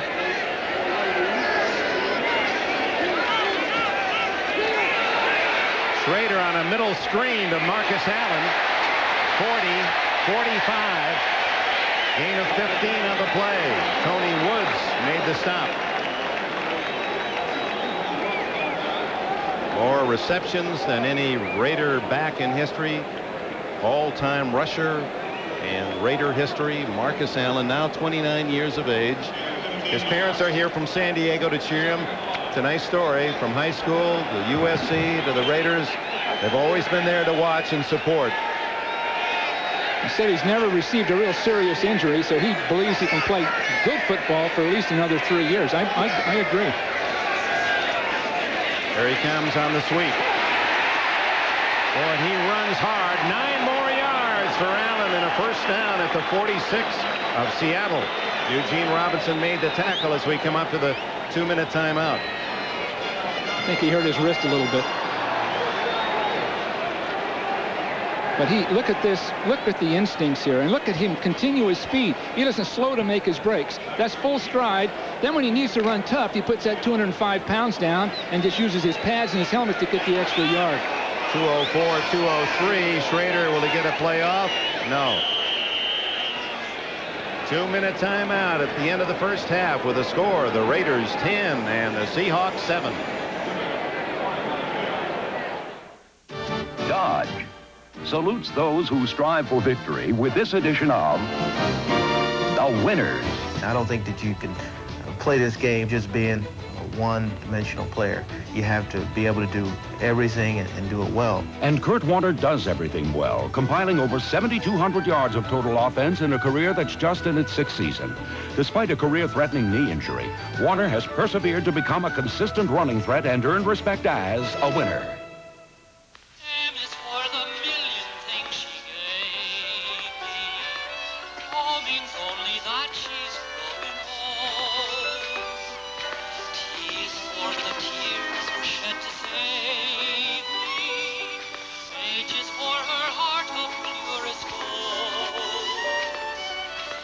Moms and compact cars like the hot little Dodge Shadow. Somehow they aren't making them like they used to. I like quiet little towns like Crescent Butte.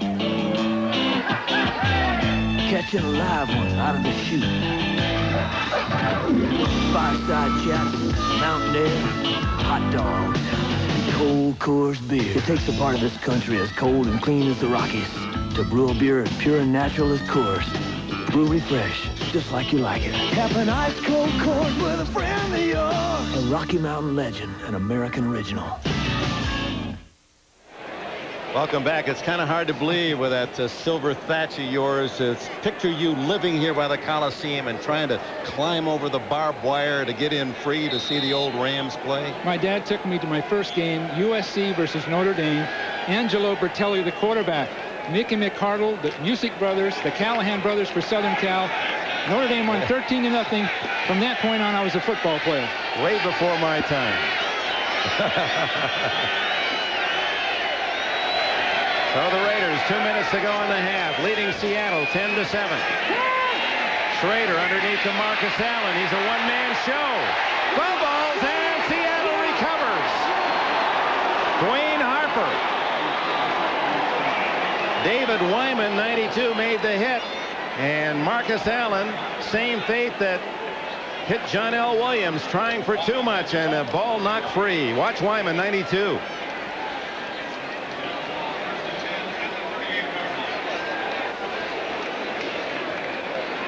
Marcus doesn't see him.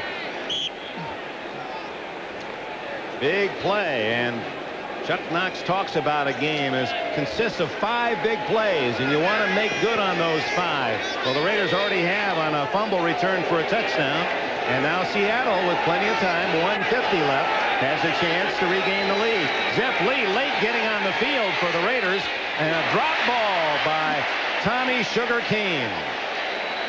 Boy, the Raiders were playing with 10 men. Lee didn't get on the field till the ball was snapped.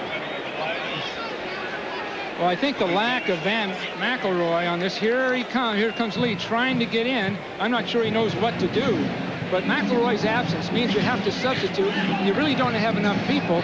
So Lee's trying to get in to cover on. Here he comes off. His receiver was coming toward him. He actually could have waited on the sideline, and his receiver would have come all the way over to him. Well, Kane helped him out with a drop. McElroy, just a spectator apparently the rest of the day with that hamstring injury. Shotgun Craig, 2nd and 10. Pressure on, and a fumble. Raiders have it at the 25-yard line. Greg Townsend.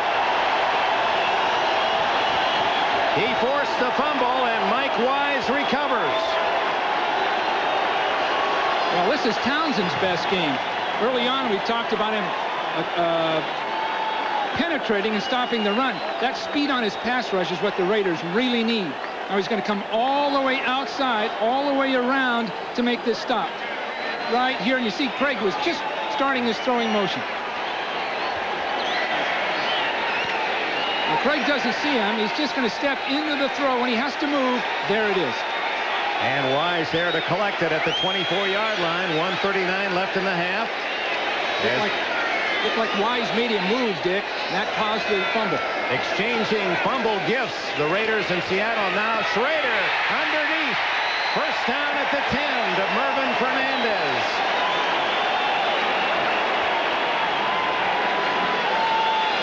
They'll have to go the full 10 yards. It's 1st and goal from the 10. Well, Schrader did a great job looking right, throwing left. So he didn't get any safety movement toward it. Now, if you just watch Schrader looking to his right, now he throws left. Keeps the safeties from responding to the ball. Fernandez averaging over 23 yards a catch and leads the Raiders with 3 touchdowns in the first 3 games. Up the middle to Marcus. Into a crowd and gets only 3. Darren Como spearheaded the defensive charge, number 53, and a timeout called by the Raiders with 53 seconds remaining in the half. The Raiders trying to build on their lead. Liberty Mutual presents The Accident That Never Happened. Because as America's largest insurer for workers' compensation, Liberty Mutual has done more to help prevent injuries on the job than any other insurance company. Caring for people is why America believes in liberty. Great view, huh? America believes in liberty. Liberty Mutual Insurance. Chuck Knox, swings of emotions in the last 2 minutes. Able to get the ball back. And then losing it on a fumble of the quarterback. And now sees what appeared to be a very promising start for Seattle in a 7-0 lead, and looking as if they might build it 14, at least to 10. And then the Raiders taking advantage. They have the ball 2nd and goal at the 7. Tough call. What do you call here, Bill? take too much time, Dick. Say your phones went out.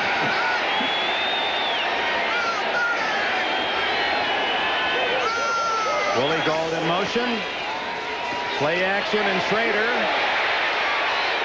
Incomplete to Fernandez in the end zone. He had gone out of the end zone. Jeff Bryant was the man putting pressure on Schrader. So it's 3rd and goal from the 7. Jeff really handled that well, Bryant did, because he didn't jump early so Schrader could avoid him and run with the ball. He kept good perspective on him and forced Schrader to hold the ball longer. And then, of course, the ball went out of bounds by the time he threw it. Bryant, number 77, a member of the Clemson Tiger NCAA champions of '81. Kevin Mack, Terry Kennard, and others on that team.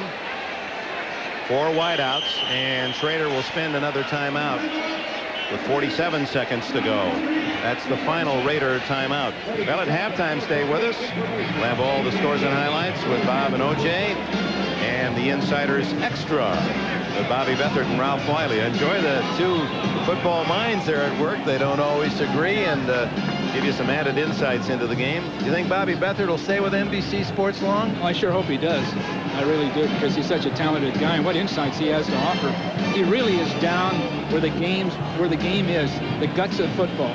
Yeah, but do you think he really wants to be in that studio when somebody might want him to be a general manager of an NFL team? Well, general managers have to deal with agents, Dick. Maybe Bobby needs a little respite, I guess you'd call it, from that kind of thing, because that is one of the toughest jobs. The salary demands made now. A contract means very little in the game today. You just sign it. If a player hears that someone else got more anywhere around the league, in they go with their agent and demand it. So the general manager's job has gotten tougher and tougher each year.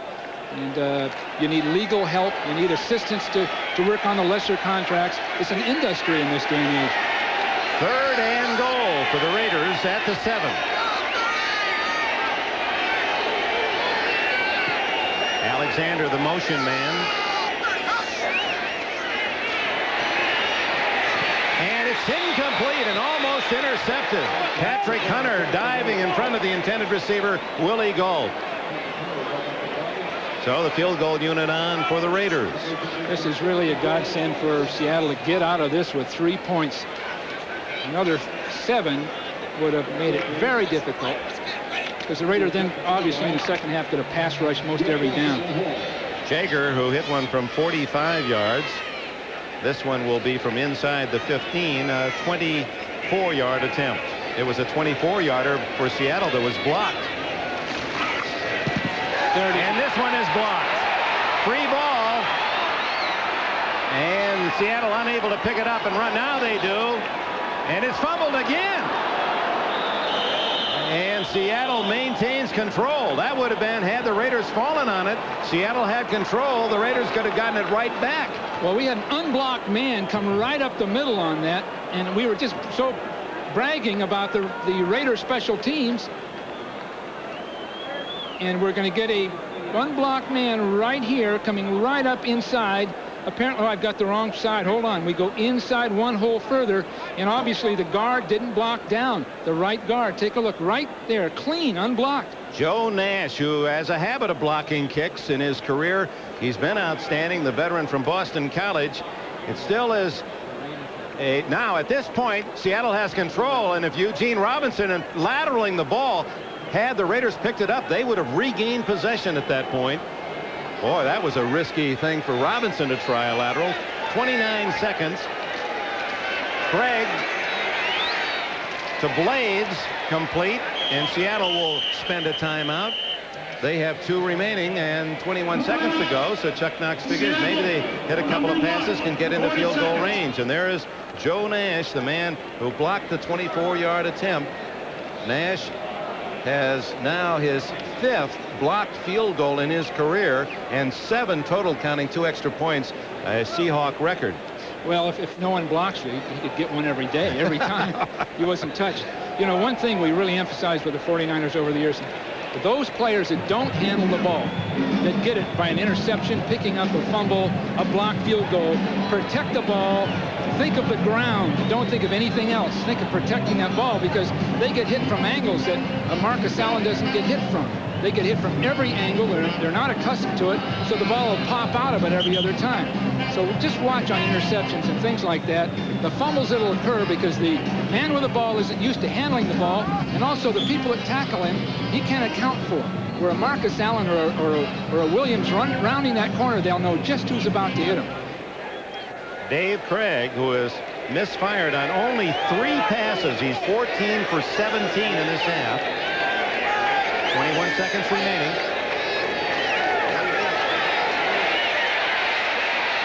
To the sidelines, and he overshoots Paul Scansey out at the 43. He's used 6 seconds on that play. His favorite target in this half has been Brian Blades, who has 5 catches. Seattle dominating the first period when they had 8 first downs to the Raiders 1, but it's turned around here in the second quarter as the Raider defense has been very tough. But how often will you see in a game where a team stopped on the 7-yard line tries a short field goal, only 5 yards more than an extra point, and both 24-yard attempts are blocked? Well, in the case of the Raiders, they just blew a very simple responsibility. Draw play to John L. Williams.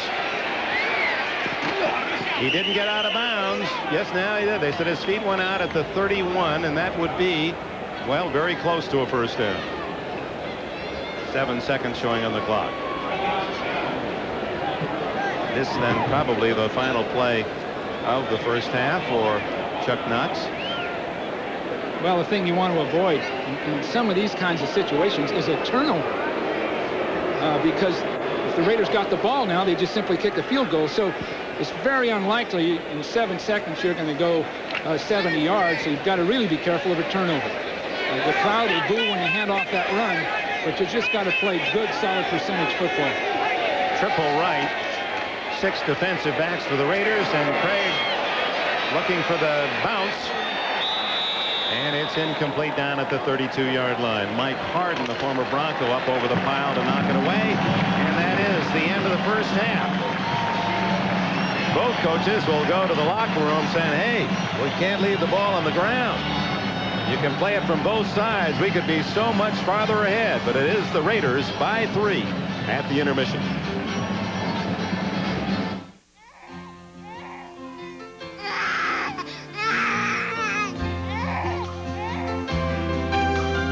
This year, for the 3rd year in a row, Acura was ranked #1 in customer satisfaction.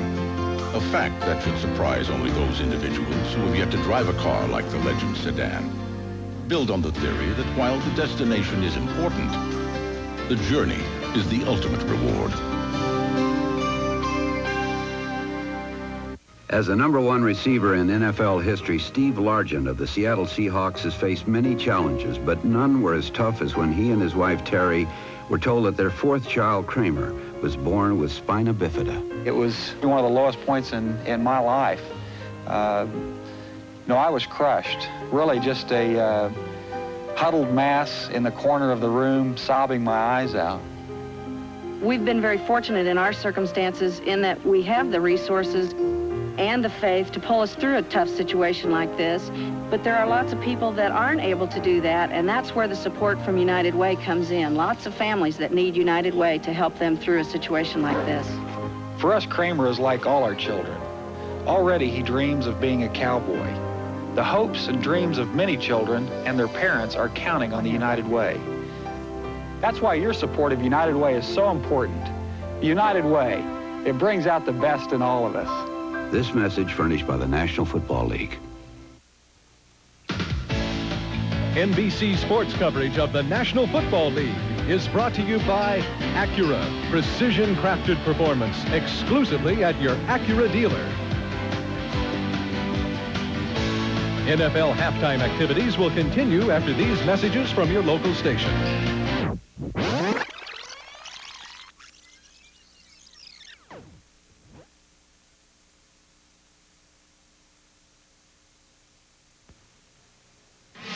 Good afternoon, Dad. Keep your hands off the fender. Did you read Chevron Supreme has high octane and Tetraline? Is that right? Maybe I could go fill it up. Just to the gas station. For even better performance, new Chevron Supreme has 25% more Tetraline. No gasoline's better. 3 hours. Gee, Dad, you didn't want me to mix the old gas with the new gas, did you? Chevron, we're with you all the way. Announcing a special RV factory buyout. Shasta's Oregon factory is moving. At Fred McNally's RV Superstore in Gresham, we bought the complete inventory of motorhomes, fifth wheels, and trailers from Shasta, one of the finest manufacturers in the world. Buy this 1989 Revere travel trailer for as little as $121 per month, or buy this 1989 Class C motorhome as low as $276 per month.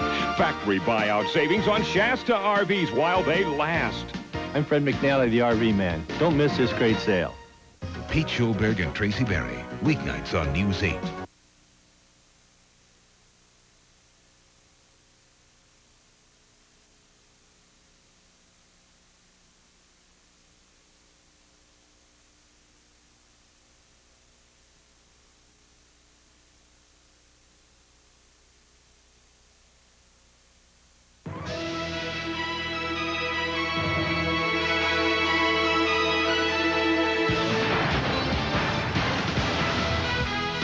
We welcome those of you watching the Seahawks and the Raiders from the Coliseum in L.A. Bob Costas along with O.J. Simpson, and they've been cutting to shots repeatedly of your man Al Davis sitting up in the box, and even though the Raiders have the lead at 10-7, there he is. It's very hard to mistake Al Davis for anyone else because since 1958, not too many people dress that way, so you can always, you know, pick Al out in a crowd with kind of a sha-na-na look and the sunglasses, and so how do you read his state of mind right now? Well, I don't think Al is too happy right now. The Raiders defensively, they're playing some excellent football. They're putting some pressure on Craig. They've scored a touchdown. I think Lionel Washington with 39 yards with a fumble to score, and they've really got a few turnovers, but the offense has done nothing. They had a couple of other opportunities to score. They haven't gotten the ball in the end zone, and right before the half, they could have added to their lead, and they had a punt block. So I don't think he's happy with the way the offense is going.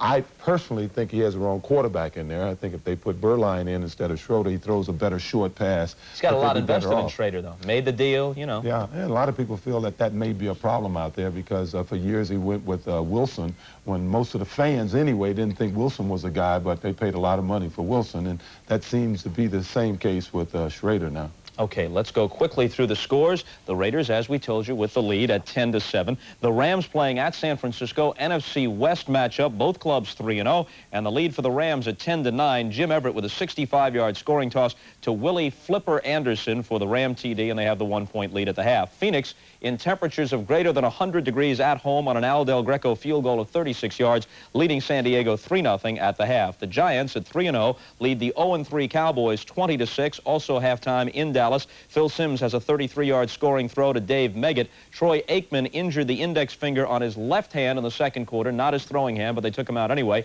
and Steve Walsh is quarterbacking the Cowboys. Earlier today, Cleveland defeats Denver. Denver had beaten the Browns 10 straight times over the years. Finally, Cleveland gets a measure of revenge. Game tied at 13 late when Sammy Winder is hit and fumbles, and the Browns recover. From there, Bernie Kosar quickly patches together a drive. That's Jim Brown in the owner's box with Art Modell celebrating. Frank Minifield with the recovery. They get close enough for the Matt Bahr attempt, and boom, the 48-yarder as time expires. It's through there, 16-13. The Browns go to 3-1, and for the Broncos, their first loss in 4 games. Cincinnati has to call on Boomer Esiason unexpectedly. Turk Schonert, his backup, had started the game, but Schonert went out with a sprained ankle of his own, so Esiason came limping in, fooled everybody here on the play-action fake, unloads to a wide-open Tim McGee for the 40-yard score. Since he comes from behind, they win 21-17 at Arrowhead, and the Bengals are 3-1. Houston's even at 2-2. Miami has lost 3 of 4. The worst game of Dan Marino's career. Only 103 yards, 2 interceptions, no touchdowns. There wasn't an offensive touchdown all day from Miami. Their only TD, 97-yard kick return by Mark Logan late in the game. The Oiler defense, the most porous in the league through the first 3 weeks, shut them down completely, and they win in the House of Pain 39-7.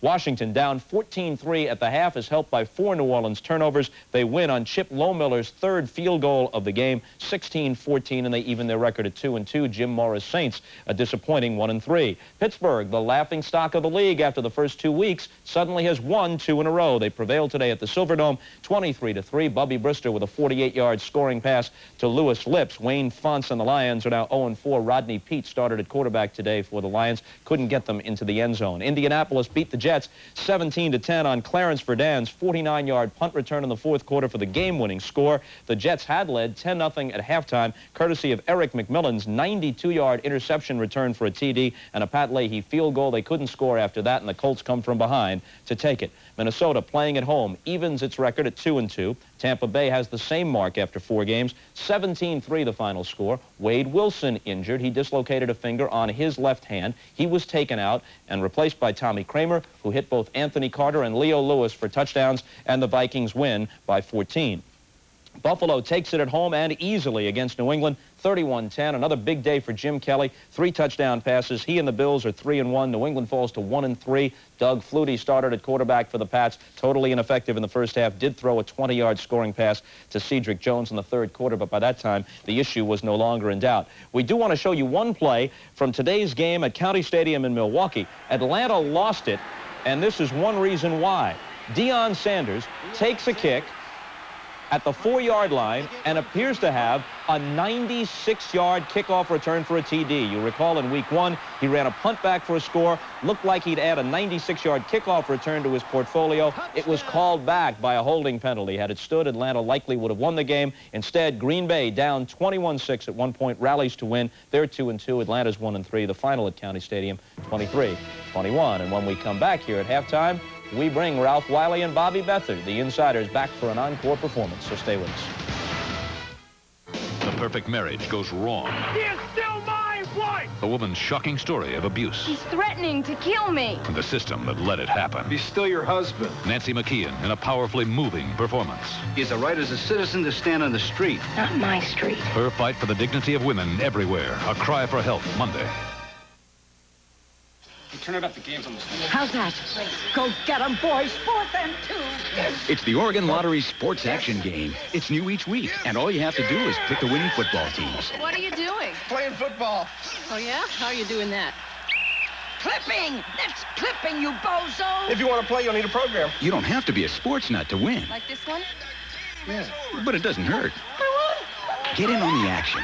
Look for the official Sports Action program in your newspaper or at your lottery retailer.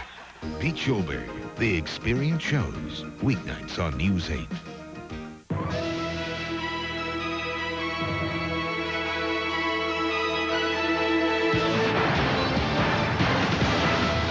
Welcome back to our halftime program, and by popular demand, you just can't get enough of the insiders, can you, folks? All right, we brought them back for a bonus segment. Ralph Wiley of Sports Illustrated, Bobby Beathard, the former Redskins GM. Bobby, you boldly predicted during the pregame show that the Cowboys might go 0-16 for Jerry Jones and Jimmy Johnson this year, but even if they do, no first-round pick for them. Yeah, if they're in the same position they were last year, it's a real problem because they've spent their #1 pick for next year in this past year's supplemental draft to draft the quarterback, Steve Walsh.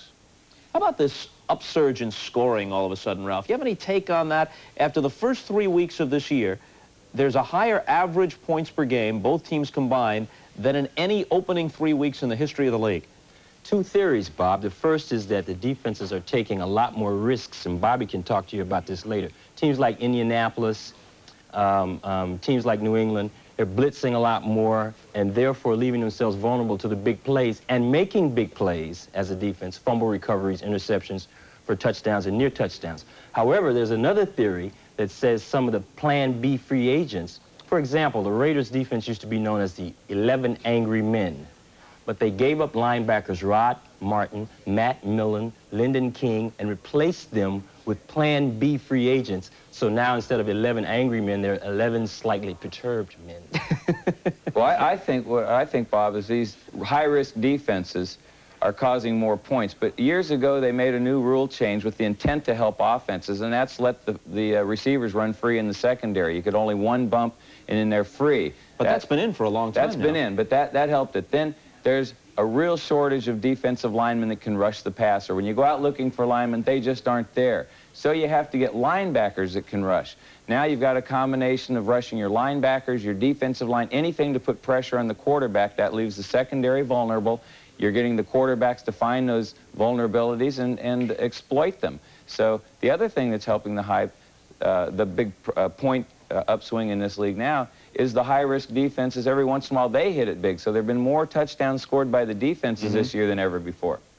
Another trend that's emerging early this year is injuries, in many cases season-ending injuries, to marquee players. Here is an abbreviated list. There are more, but just a few. Dorsett, Lepet, Mitchell, Morris, Riddick, Tippett, Ickey Woods, and then there are other big names out for shorter periods of time. We thought we wouldn't see Boomer Esiason today, but then his replacement, Turk Schonert, got hurt right off the bat. Boomer had to come back in for the Bengals. Well, I think that you're always going to have injuries in a contact sport like football, but you still have to go back to two things. The artificial turf leads to more injuries, and steroids. I'm not saying any of these players is on steroids, but steroids makes bigger bodies being carried by the same ligaments and tendons and structure that there were supposed to be smaller bodies carried on.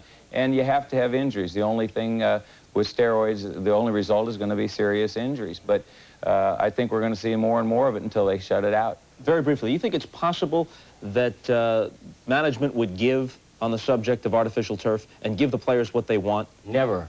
Never. They'd never give on that. And besides that, it's a simple matter of physics. Force equals mass times velocity, Bob. So I think natural turf, while it would cut down on some injuries, you still would have, we've got some real exotic injuries coming up now. Bruised pubic bone sounds particularly painful. Femoral condyle break, which is the bone, the femur, the big bone, the tip breaks off. Dick Steinberg told me that 2 players lost careers with those. Lynn Dawson and Pete Brock. It's going to get worse. I feel uncomfortable just hearing about it. But I appreciate the physics explanation. That's Bobby Beathard, he's Werner von Braun, and we're back with more NFL Live halftime activities in just a moment.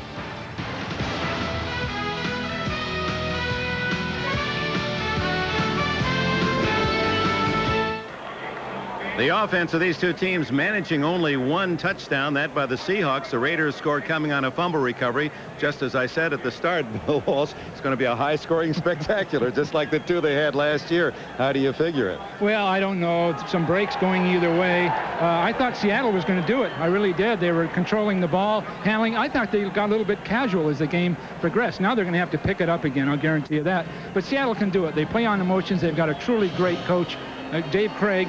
So I think they can come back and have a good shot at this thing. Well, the big play, the difference in the game, of course, is Lionel Washington picking up the fumble created by Ricky Hundley on John L. Williams. Let's go back to that play in the second quarter. Gave the Raiders the lead. Well, what we were going to look at are those 2 people leaving the field. We're going to wall off Hundley so he couldn't get out there quick. But Hundley went underneath both people. As he went out there, his speed really showed up. Watch him come underneath both men that were sort of supposed to pick him off. Now he's in position to make a stop. He's all by himself out there with Washington backing him up. So once that ball comes out of there, there's only one man that can pick it up. Nobody in the way, and away we go for a touchdown. So really what Seattle was trying to do is slow Hundley down. He went underneath everybody and used that great speed. Well, and Hundley, a man that told us that he tried out up north with the 49ers, didn't sign there, came down here and had appointments with both the Raiders and the Rams, and he canceled the Rams appointment. He liked what Al Davis offered. Well, he can make one big play. He's made one already today, and he may make more. What he's going to have to prove to the Raiders is he can stand in there through an entire season, dedicate himself, play hard physical football. If he'll do that, he can become a great player. Otherwise, he may have to move on again. So Ricky's got his chance right now. He should take advantage of it. Well, he's paid his first dividend, and he'll be on the special teams now as the Raiders get the ball initially in the second half. Dave Craig tuning up. He had a good statistical first half, but only 1 touchdown on the board. Let's look at the official statistics. Look at the bottom. Possession time is the startling statistic. Nearly 22 minutes for the Seahawks and just 8 for the Raiders. Outgained by Seattle 162 to 103. Yards rushing, while the Raiders last in the league, a bit better in the first half, 62 yards. Norm Johnson kicks it off, and with a score 10-7, Raiders leading, it's Los Angeles. Bobby Joe Edmonds.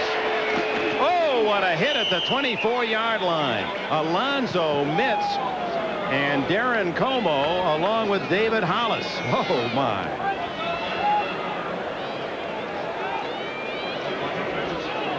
Seahawks, that's not good news for Seattle fans. When they have trailed at the half, they've lost the last 18 games, and they trail by 3 coming into the second half today, and Chuck Knox hopes they can break that trend. Well, those statistics don't mean anything. If Chuck's team's ready, they'll come out and play. I think he's got them ready. In visiting with him before the game, I think the attitude was great. They're ready to play. They just got to get their composure again. Said they had a great week of practice. Schrader goes long. Fernandez incomplete at the 25-yard line. Again, what an arm by Schrader. Dwayne Harper, it appeared the ball might have hit Fernandez right on the top of the helmet. Well, Harper did a great job of coming right up over the top, timing it perfectly. This is something that the Seattle has needed over the years, are fast corners. Harper was able to stay with Fernandez, not be straining, and then use his leaping ability to stop the play. So it was a spectacular defensive play. Yeah, Harper of South Carolina State at one corner, and Patrick Hunter from Nevada Reno. They're 23, 24 years old, and they feel they have the speed to cover man, and that'll allow them to do better things defensively. Marcus Allen. You could hear that collision at the 28-yard line as he is smothered by Tony Woods, number 57. Well, I know they've needed Woods. You know, he sat out, didn't come in. And when they drafted him, he was considered the best linebacker coming out of college in his given year. I know the 49ers wanted him. Any number of people did. I think once he works back in, he's capable at some point of being one of those great linebackers we see in this day and age that can blitz and can pursue. He has everything it takes. It's a matter of getting back in sync now. These people that set out cost themselves, and I'll have to admit they cost their teams. So 3rd and 6 and a shotgun for Schrader.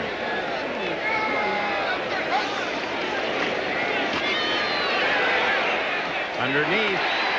It'll be close to a first down to Alexander, the young man from Penn State who caught one for 61 yards last week at Denver, his first NFL catch.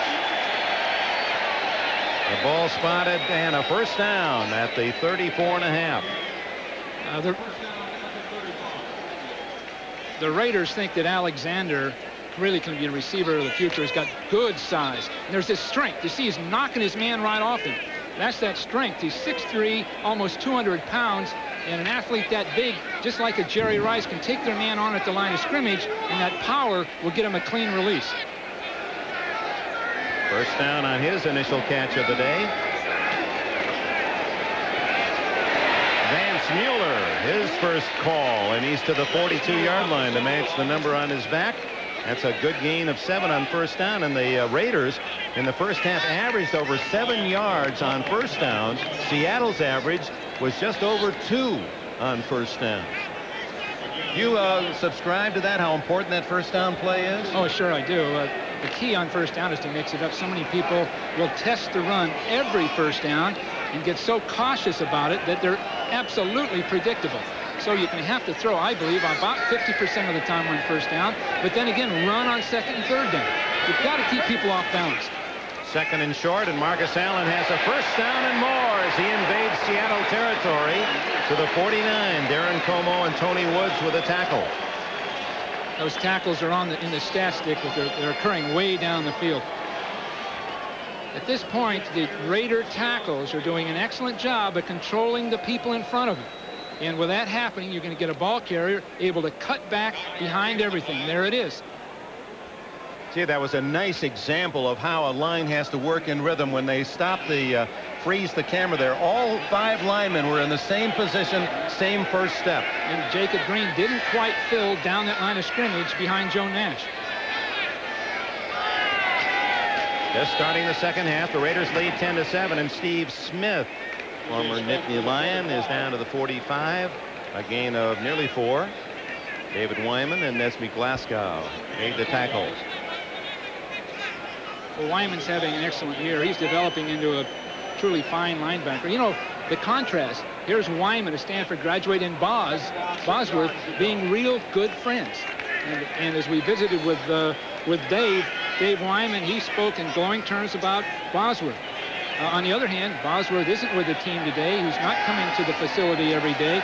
People actually act as though they're not sure where he is. I'm sure he's living in Seattle, but not participating in team meetings or those kinds of things. I think the Boz, and speaking of him, Dick, is going to have to learn to become an NFL football player and, in a sense, not necessarily be a great one, a very good linebacker in the NFL, which is obviously a privilege. But he's not going to be superstar in the league, I don't believe. Mike Dial, and the Raiders feel this young man from Texas A&I with a catch might develop into an outstanding tight end at a position where the Raiders have always been strong. Gets the first down at the 35. Marcus Allen wheeling, but he can't get outside. Jacob Green, the veteran from Texas A&M, makes the stop. Well, the Boz factor, and don't forget Boz spelled backwards is Zob. 5-5 with and 4-2 without. Boz is a great athlete. He really no is. question. But he's not. He doesn't have the big ballast to stand in there against guards. He's an active lateral football player, and he can be part of a World Championship team, which a lot of people feel Seattle can get to this year and next. But he won't be the great star. He's not a Dick Butkus. On 2nd 11, Schrader down the middle. Fernandez. He's going to go in for a touchdown.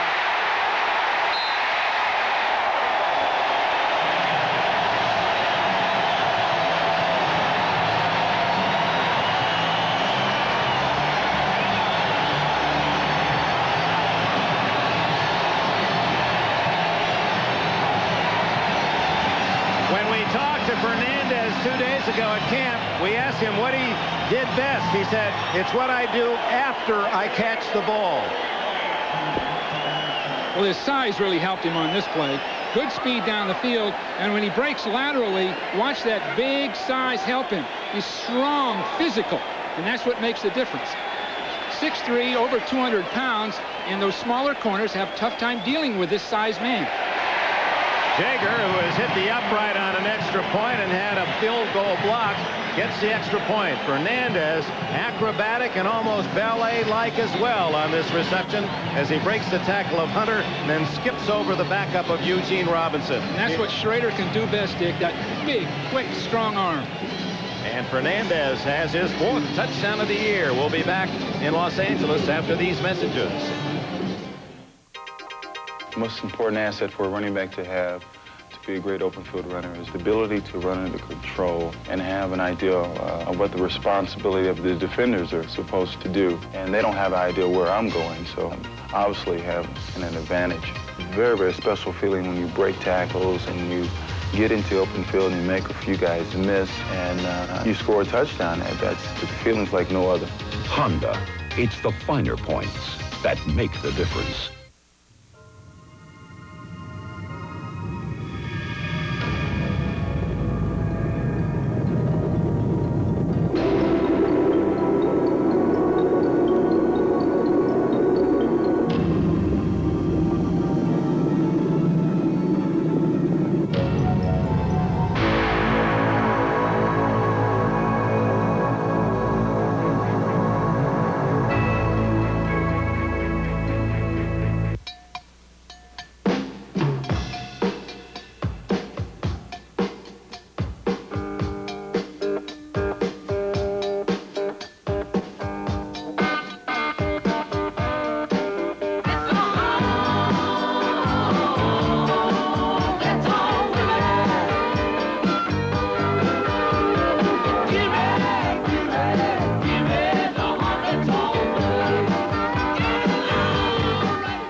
NBC sports coverage of the National Football League is brought to you by Honda, who invites you to test drive the all-new Accord at your Honda dealership starting October 5th.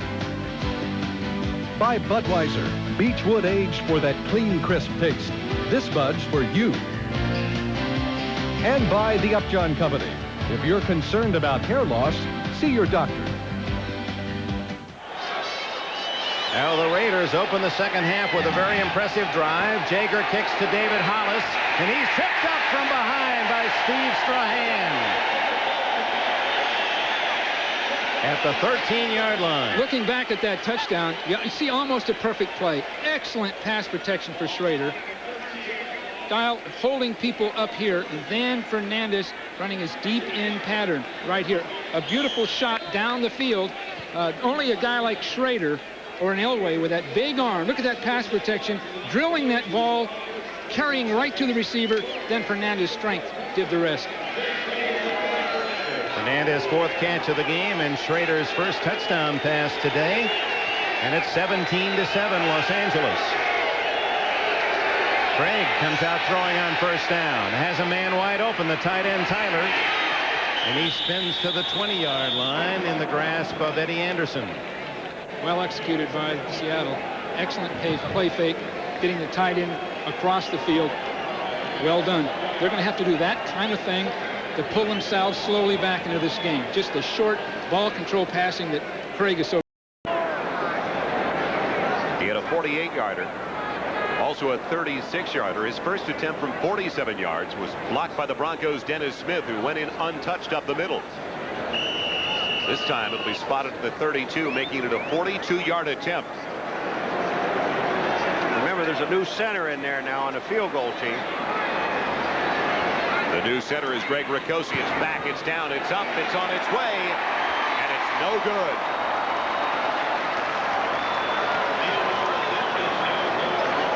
So it stays a 7-point Cleveland lead. Even though, once again, they got the ball in incredible field position in Denver territory. It just amazes me the number of chances the Cleveland Browns have blown in this ball game. Now here's Bahr. Let's just see, the snap is perfect. Ricosi gets the ball back. There's no problem. Pagel gets it down, and Bahr just misses it.